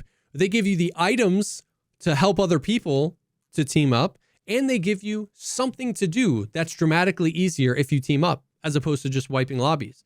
And then they go, do whatever you want. Like, you don't ever have to team up with anybody, but do whatever you want. No bumpers, no guardrails. Just play the game, dude. And it's it felt so refreshing. And is all the AI robots? All of it, yeah. That is, like literally, what's the term, the phrase I'm looking for? That awesome makes their lives tremendously much easier, because the hardest part about making AI is making it like humans, is making it act like humans. Yes. The extent to which scavs have always been bad is the extent to which they act like robots. Yep. A robot can do, you could have a robot do weird shit and have it be buggy and unintentional and you wouldn't know it. Yep. That could lead to be like, well, that's what we intended. That's what we're going to change it to, because it doesn't have to be anything. Yep. It can be whatever. So honestly, you don't have to worry about kind of the uncanny valley or the weird expectations. You just kind of know, like, you don't have there's a robot, I don't know what the fuck he's going to do. You don't have to worry about realism. It's just balance. Like, they're just like, oh, this robot's too strong, so we'll balance it. It's such an amazing curve, by the way. So there's AI that are like security cameras that are almost like sentient. They'll like, if they see you, they'll like lock onto you and shoot you. Those are like some of the smallest AI in the game, and little roly-polies that will roll up to you and like shoot you with fire. And then there's flying drones that just seek out. They don't even really shoot you, but if they're called snitches. If they see you, they report to other AI. There's wasps and hornets, which are just like little ones that'll shoot you and tase you. Then there's the Rocketeer, which is like this huge one with rockets. And then you get to the walking ones. You get the Bison, which is like this little spider thing that can jump across the map. You get the Bastion, which is the little spider thing with like a minigun on it. Then you get up to the Queen, and then you get up to bigger stuff. And the curve is so tremendously fun with learning how to take out each level of AI. I didn't realize this when we did our last podcast, but in like 2022, Embark Studios released a video with the AI from Arc Raiders, and it was all about how they were using machine learning to train the AI. Like, it was this whole thing. Was that about the spiders like walking up and down ledges and shit or something like that? Yeah, in the white map with all the different textures, it was like blue. That was for Arc Raiders, bro. What? Yes. Wait. So they let the spiders just like learn how to walk and figure out. And so the way they interact with the environment is actually incredibly intuitive. When it like steps on a car or something, it doesn't like clip through an asset it didn't know was there. It learned how to like do all that stuff. It's so sick. I'm trying to find the video. I don't know if it's the thing I was thinking about. I don't know. I think the video I'm thinking about was done by like a dude. Okay. So it's probably not the same video. And I think when I did the video on Tarkov's AI, is when I came across this whole thing, which I don't know, would have been like 3 or 4 years ago. I don't know if the timing fits, but interesting. Yeah.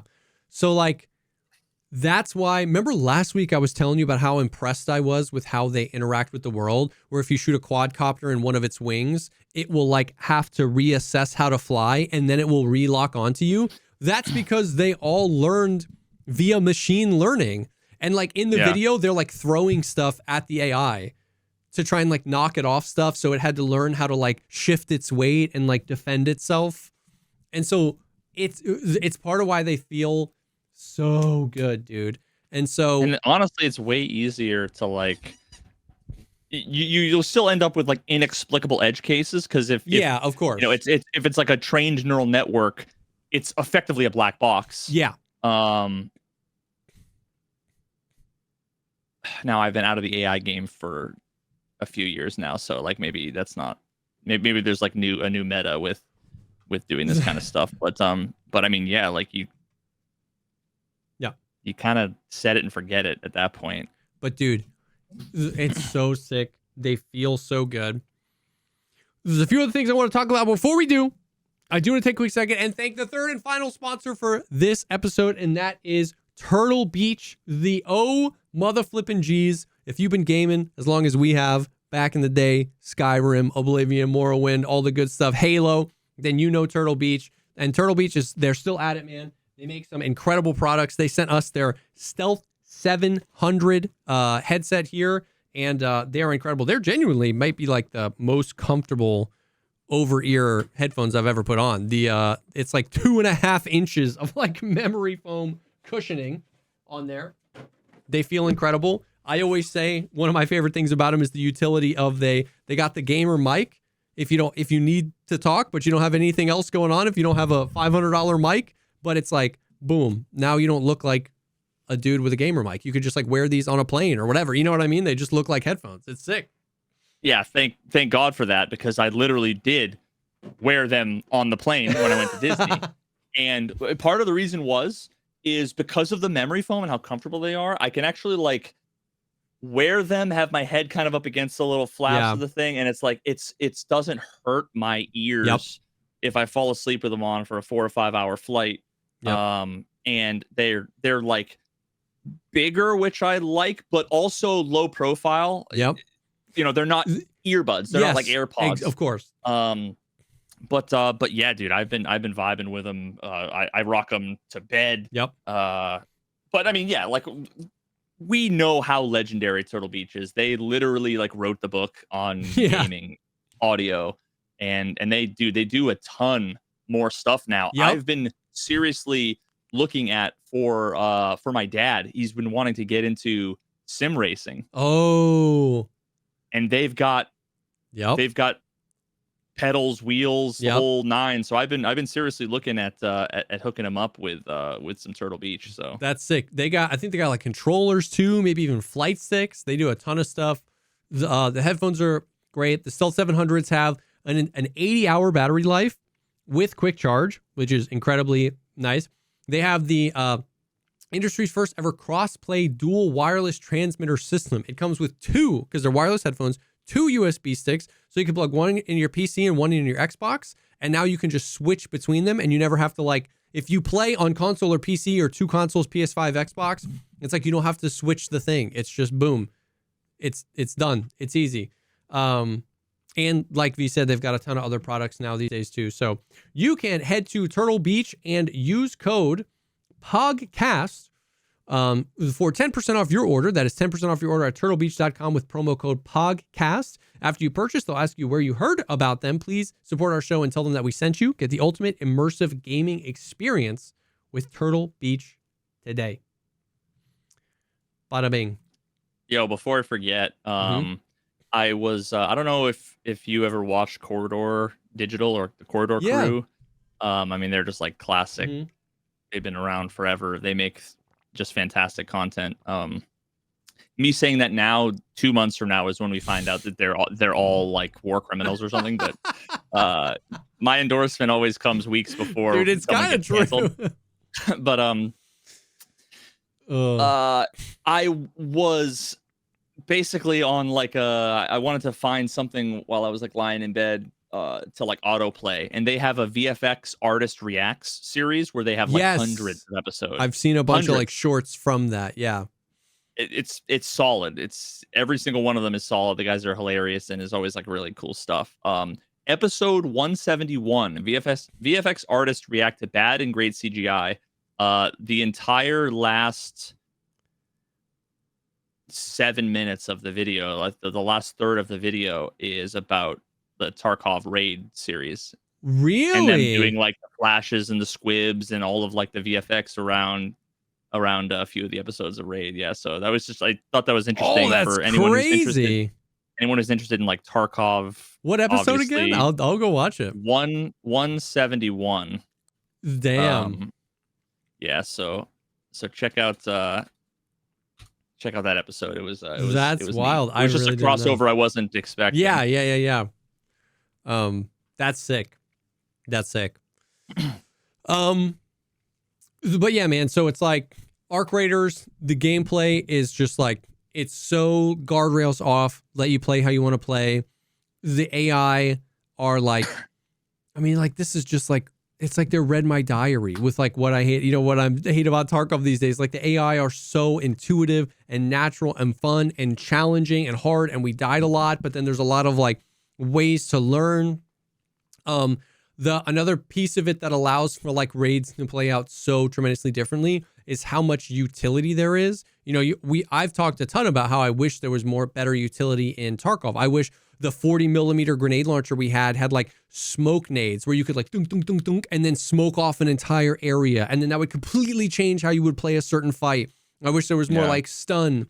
They have a tremendous amount. They've got impact grenades, they've got regular grenades, they've got grenades where if you throw it, it'll tag an enemy and you'll get to see him for like 3 seconds. They have lure grenades that make noises where you can throw it and the AI will like, because they're robots, they'll swarm to it.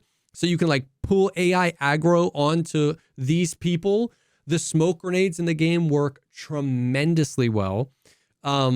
There's zip lines, deployable zip lines that create like an insane amount of verticality. Like the way I've seen some of that used, I'm such a Tarkov Andy. I saw you jump on a fucking drone. Dude, I haven't even talked about that yet, but that's so sick.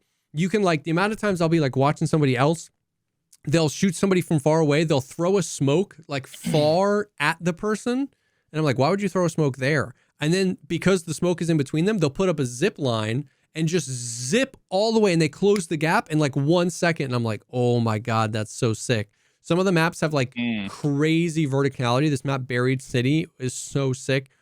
So like people putting zip lines everywhere. There's just like an insane amount of utility that can completely change the fight. You've got the defib so you can heal enemies. There's a grappling hook so you can like move around, just like the movement, the traversal. And then bro, that kind of stuff. There's a grenade called the Showstopper, and that was the clip. I threw that at the AI.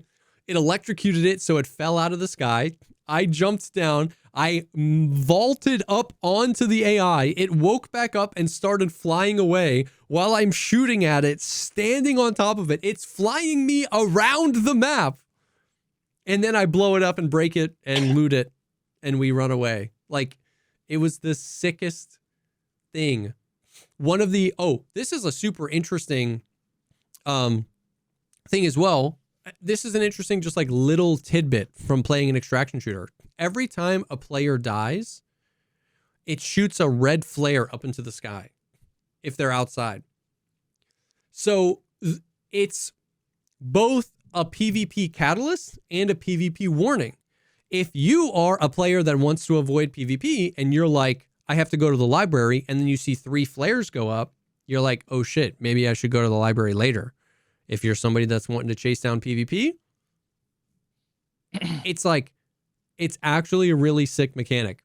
And it's also like it's also a kill confirm without like, there's no hit marker, there's no hit noise, there's no like kill feed that's like, you got that guy. But there is that little bit of visual indicator when you crack their shields, and that little bit of visual indicator when you down them. It's like, it's so sick. There's a road flare utility item So you could like fake your own death. Oh shit. Yep. What's the TTK on humans? Great. I don't know. It's really interesting. I haven't really been able to like reverse engineer like the damage and how fast. It's a shield system. So you have health and then you have shields, and there's green shields, blue shields, purple shields, which all obviously give you more. There's 2 types of heals in the game, shield rechargers and bandages. What I love, I complained about this in Marathon, shield rechargers, you have to sit there and hold it for the entire animation, and then it like instantly gives you shield. But all of the bandages that heal you are really quick animations and then passive heals. So you can like heal and then like move and do something. I really, really like that. But the time to kill feels really good, actually. They don't have the like one-shot potential that's in Tarkov, which kind of actually makes the game a little bit more accessible because you're not just falling over and dying immediately. But it's absolutely like 1v2, 1v3able if you've got good guns. An interesting way that they increase the time to kill is making a lot of the base guns have really small magazine capacities. So like the time to kill can feel really tight, but the base gun only has 10 round mag. So you can't like, it makes it, because if the time to kill is really, really short, then like a 1v1 is the same as a 1v4. Yeah. You just go pop, pop, pop, pop, pop, pop. It's like hardcore COD. Yes. You just go pop, pop, pop, pop, and then they all die at a one pistol shot. Exactly. Yeah. And the shields are not fully extra HP. They are damage mitigation. So the reason that that's beneficial is that no matter what color the shield is, it's not like if this guy's got purple shields, you have to all the way zero the shields and then all the way zero the HP.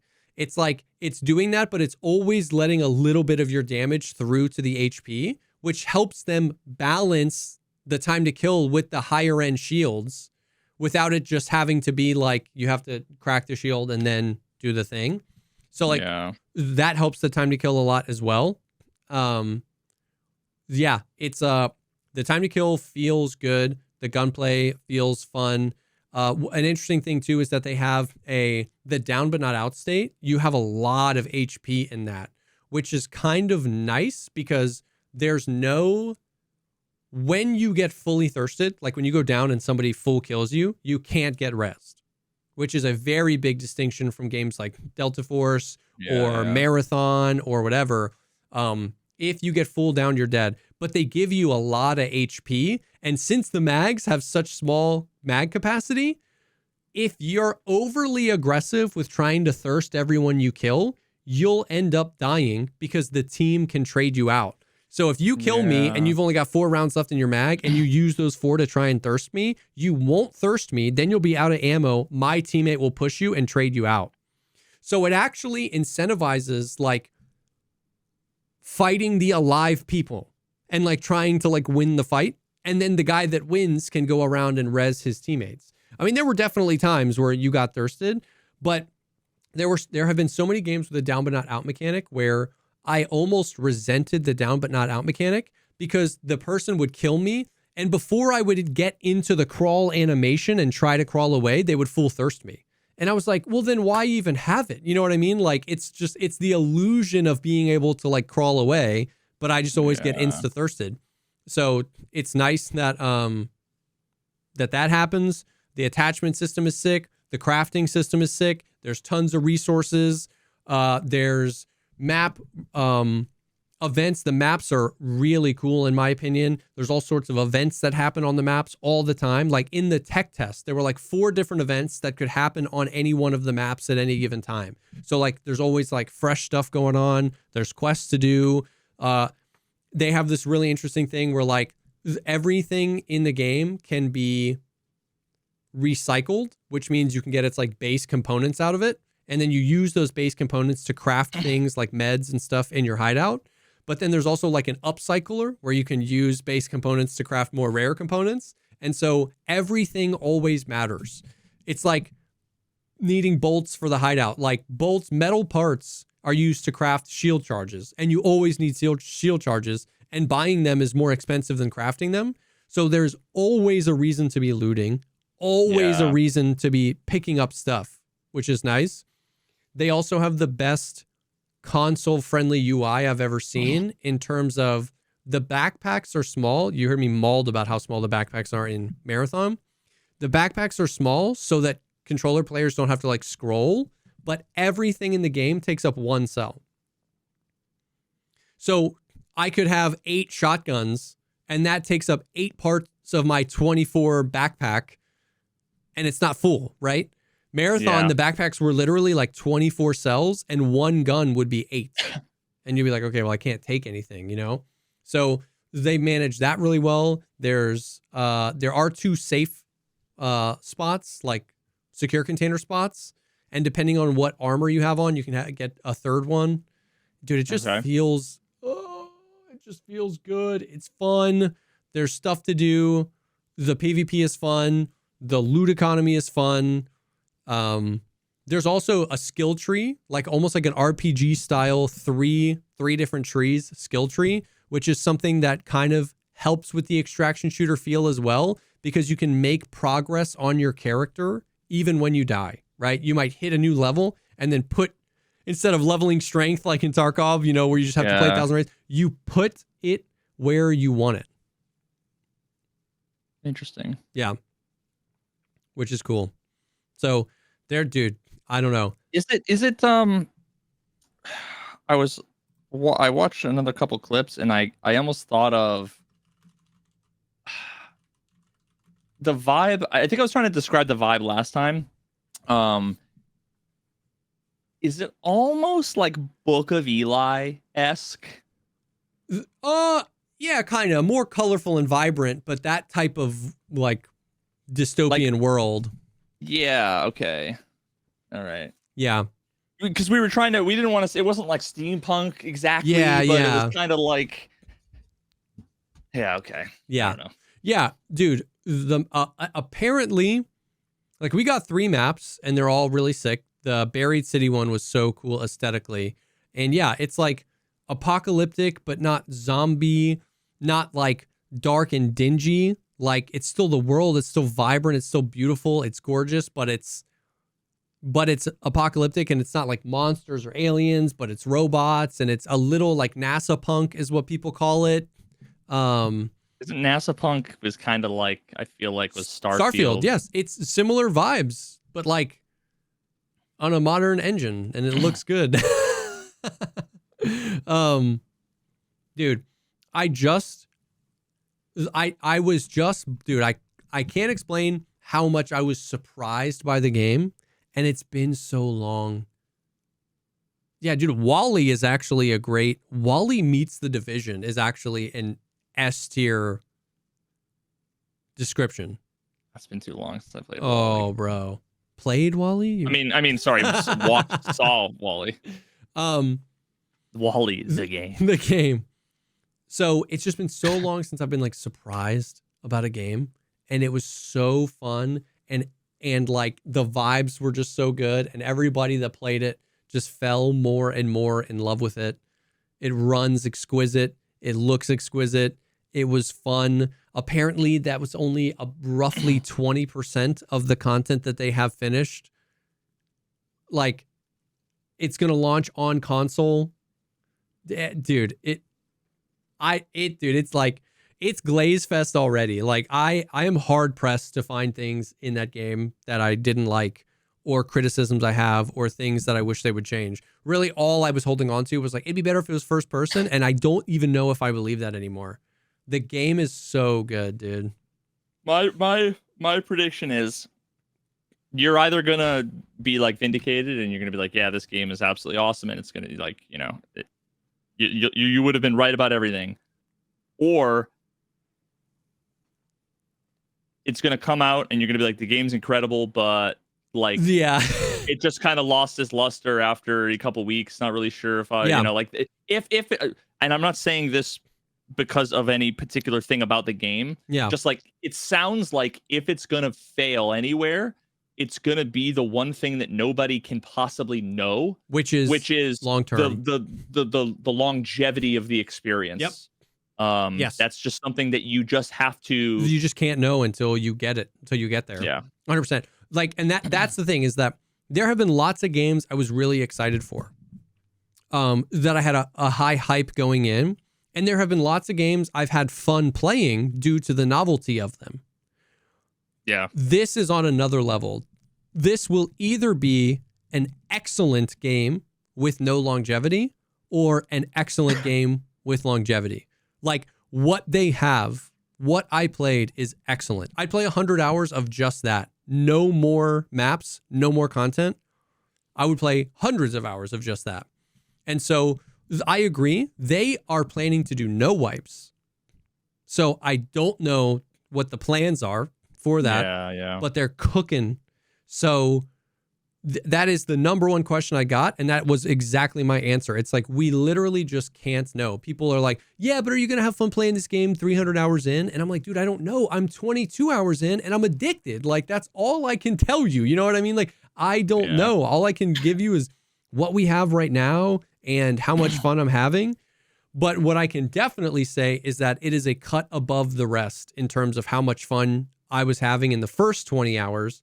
And I hope that they just keep cooking with it. I really was so surprised. Sounds surprised good, by the game. It's very good. It's very good. So I'm stoked. All we have is 2025 though. So big Sag. Wow. How is the Karen Reed trial going? Is it a shit show? Is it, I mean, the whole first one was a shit show. So there's a lot of the same. There's a different prosecutor. Okay. So, and they're approaching things not totally differently, but different enough. Dude, it's crazy how in a trial, if you have the same 30 witnesses, shifting the order of those witnesses completely changes the case. Because you have this person talking about something that happened, and then someone else talks about something that happened. So, like, a more concrete example is, you remember there was the guy, Trooper Proctor, yes, who was the lead investigator, what a name. Who's the one that, he was the one that was like engaging in, he was text messaging high school buddies and other fellow cops talking about Karen Reed's butthole, and, you know, like saying that she should harm herself, that's what he wishes she would do, and, you know, that she was like hot, but she's crazy. And this is like the lead investigator.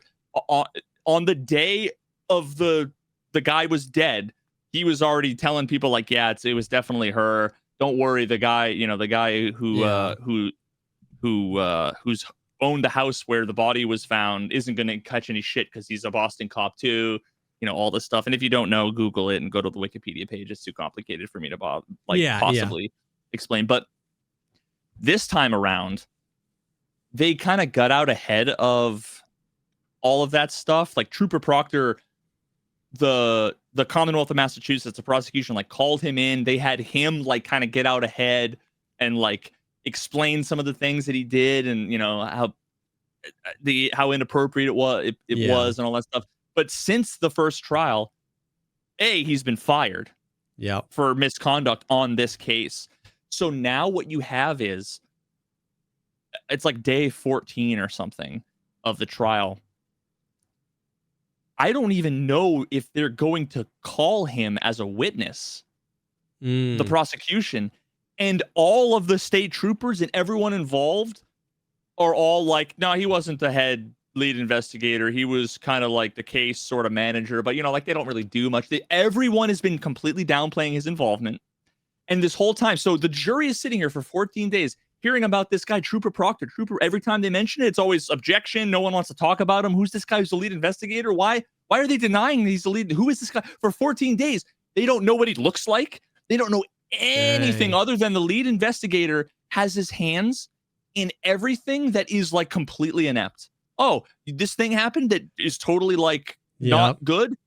What, can you read the name on the output form that was signed? Oh, Michael Proctor. Oh, interesting.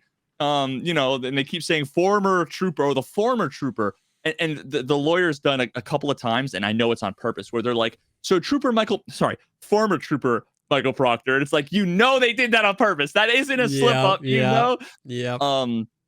But so we're all waiting to see what's going to happen with that. And if the prosecution doesn't call him, I think the defense is going to have to call him, because the best part of the entire trial last time was him sitting on the stand, a grown-ass man, a professional state trooper, talking about his text messages to his high school buddies, talking about Karen Reed's balloon knot.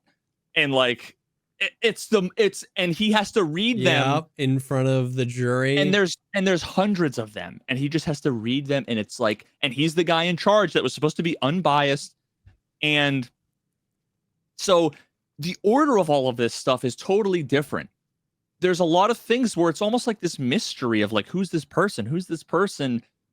And it also kind of changes the narrative a bit too, because it took like 13 days for them to even see photos of the victim.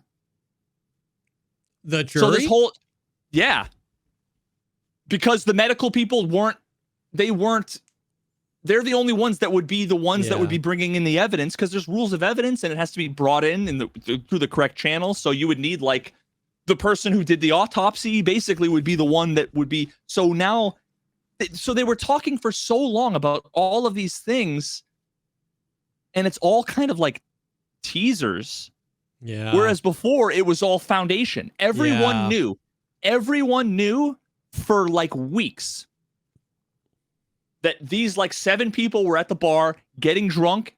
It was a snowstorm, and everyone knew the timeline of all of these people. Painful detail over and over and over and over and over and over and over again. The weather, the timing, everyone at the bar, videos of the bar, everyone involved, the names of all the people. And now, like 12 or 13 days in, and we still don't really even know who was what and where.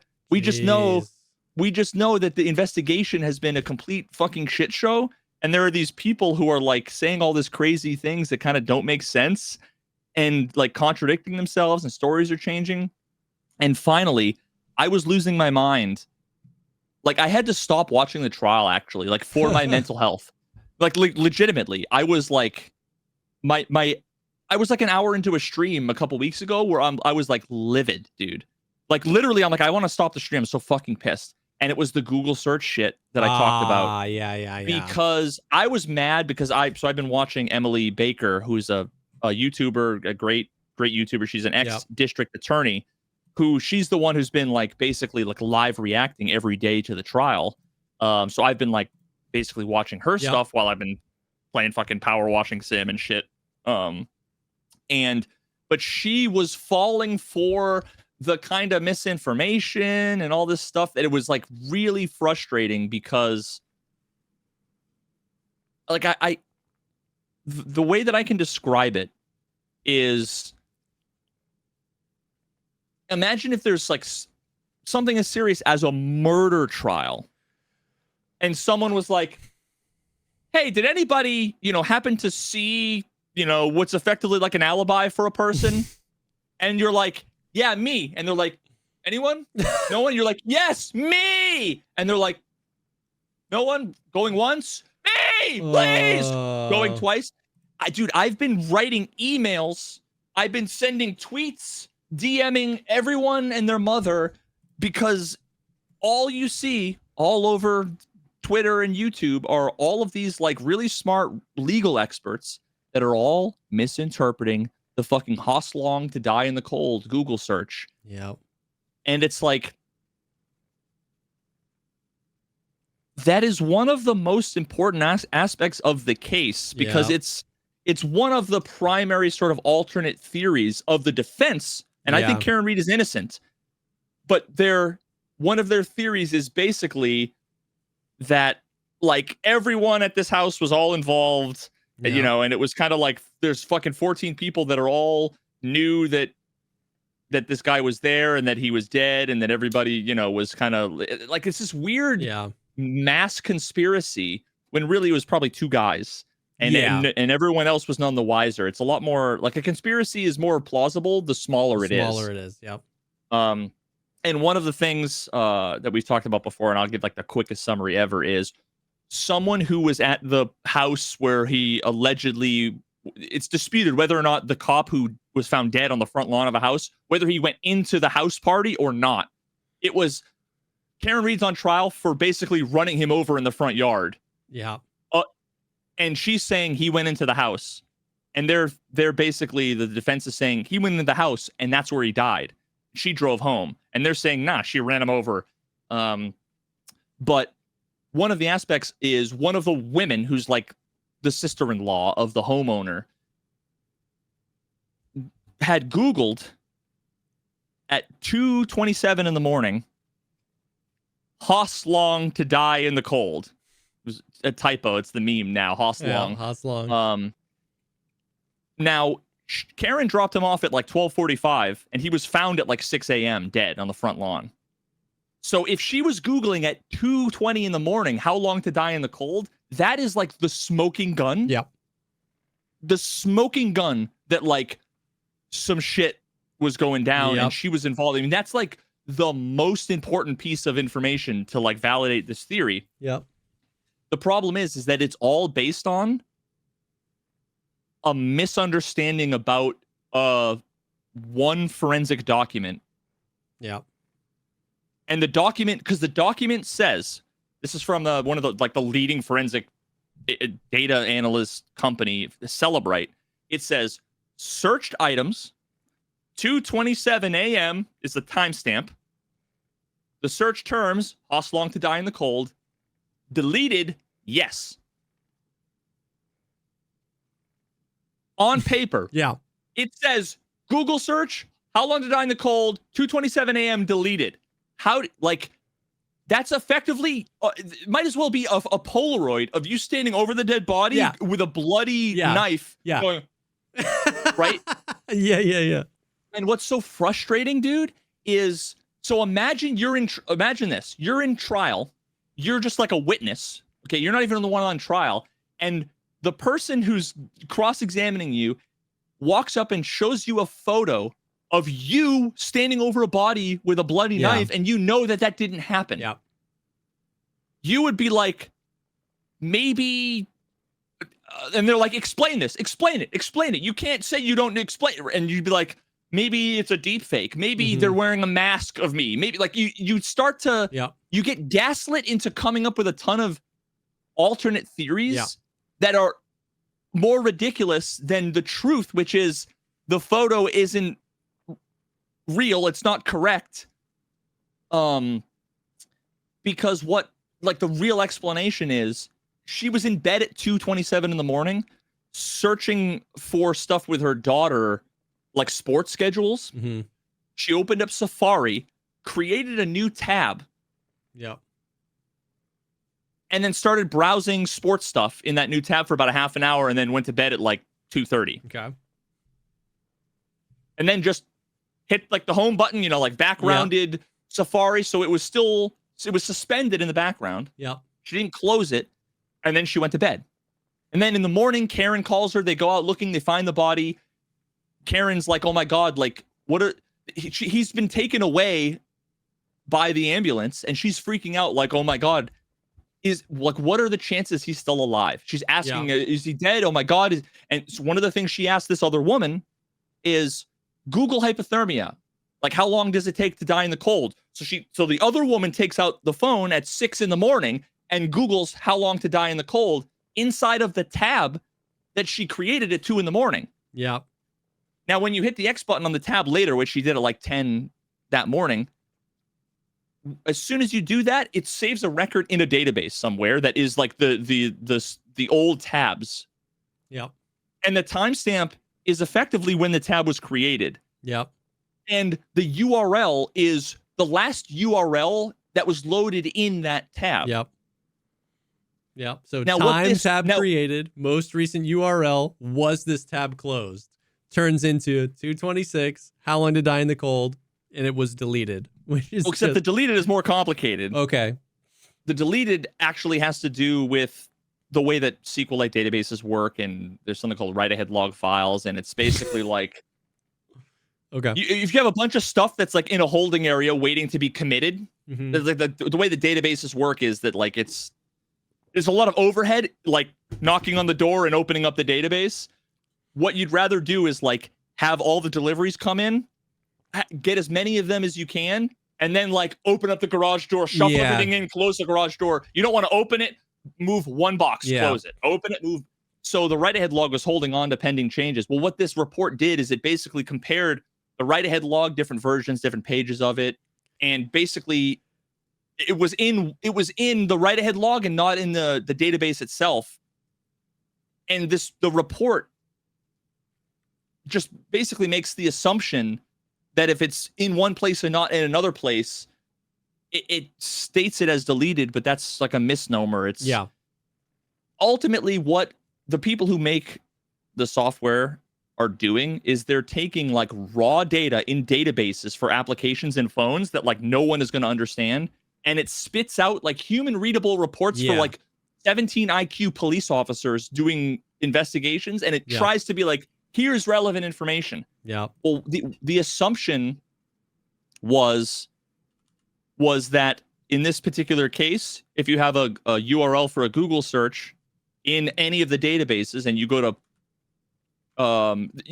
when it goes to look for searches, it finds a Google search URL, and anytime it wants to populate the report, it says, okay, is there like a timestamp for this field? So it just so happens that in this database, the timestamp has nothing to do with the URL. And I went through and did like dozens of hours of my own research and my own testing, and I have expertise in this, and basically was like, there's no chance she Google searched that at 2 a.m. She Googled it at 6, and I am 100% certain of this, to the point where I was emailing lawyers, I'm emailing Celebrite, I'm emailing all these other companies. That is nightmare fuel.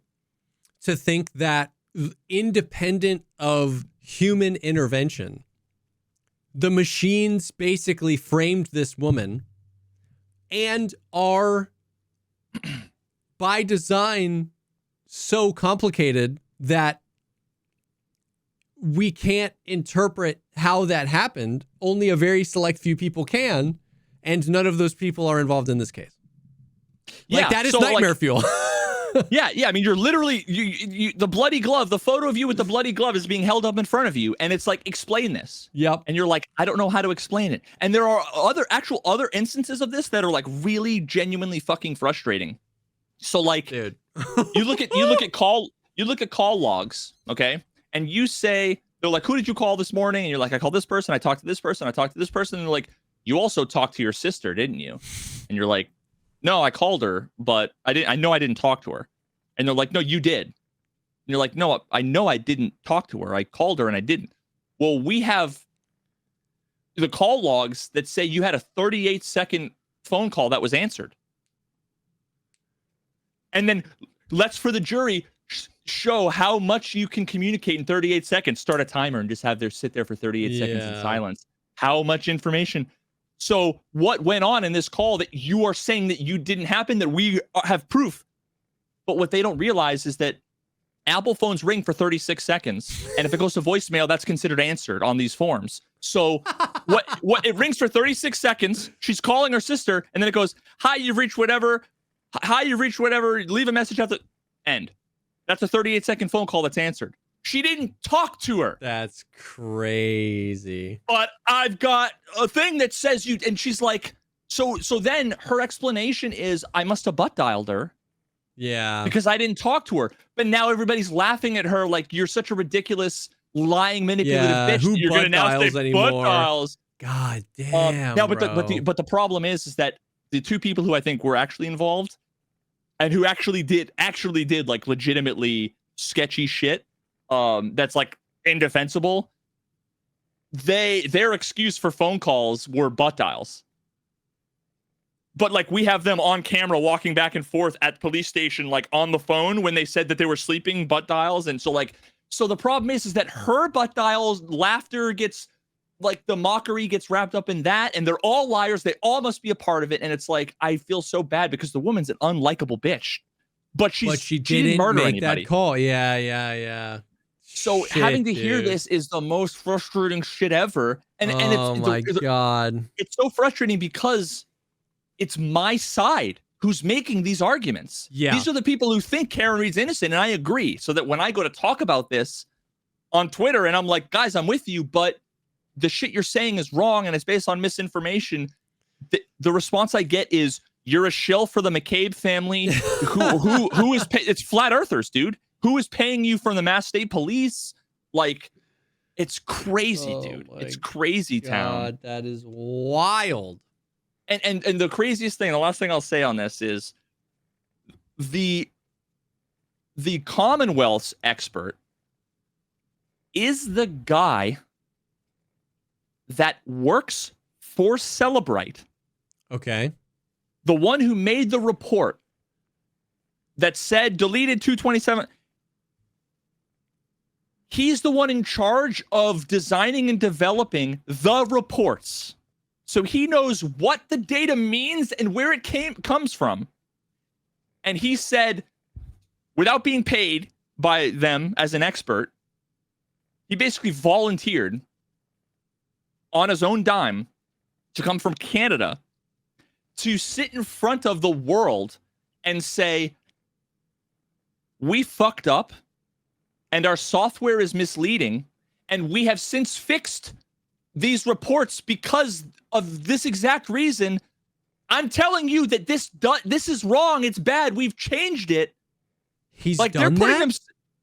Yeah, he's the one who's like, I work for the company. We fucked up. This isn't what this means. And everyone's like, sure, you fucking lying shill. You're a part of the conspiracy. And it's like, the guy who literally wrote the thing that's like the guy being like, this Polaroid, I made that in Photoshop by accident. It was a joke. I'm telling you it's fake. And they're going, nope, it's real. Yeah. And I did my independent analysis and came to exactly the same conclusions. This guy, nobody, it's literally, crazy. It's me, this woman, Jessica Hyde, this guy, Ian Whiffen, and probably maybe 2 other people on planet Earth that fully grasp the behavior of the data and of Safari and the iPhone here. And like, it's so wild being in a situation where like you have this unbelievable position of like, a paper says that she did a thing at this time, but that's not what it means. Sure, it's not what it means. Yeah. Well, the guy who made the fucking report is telling you, and that's like, you're taking on liability in a way, because like, we're a forensic data company. Yeah. There's probably been people put in jail for this report, and we're saying we had to change it because it's misleading. Yeah. But the most recent expert that just came in for the first time ever, this was yesterday, she went through and did her whole spiel. And Emily Baker, the one I watch, because she's always been like skeptical of this thing, and she thinks that because Jennifer McCabe is like a liar and they're all liars or whatever, that like, of course she's lying about the Google search too. Yeah. And she like did a summary of this woman's synopsis, and it was like, oh my God, you got it right. Like, thank fuck. Like, I can sleep at night now. Yeah. Because it is crazy that we like, you know, for good or for bad, for whether it's false or true, it feels like we've been burned enough that we live in a world where like we can't trust the people who were trained, because of course you would say the wrong thing. Like, right? It's like, you know, we do it with like doctors a lot, where like the thing now is like, well, of course you'd prescribe the medication. You're a doctor. And like, the experts are exactly the ones not to trust. Yeah, exactly. It's like a short circuit moment. And it's like, I get it, right? Like, you know, the doctor one, you know, there's a lot of reasons people think that. And a lot of people have been put on a lot of drugs that didn't need to be put on. And there's history. But like, we've allowed that to seep into the, like, you're the forensic data analyst. Of course you'd say that. And it's like, oh no.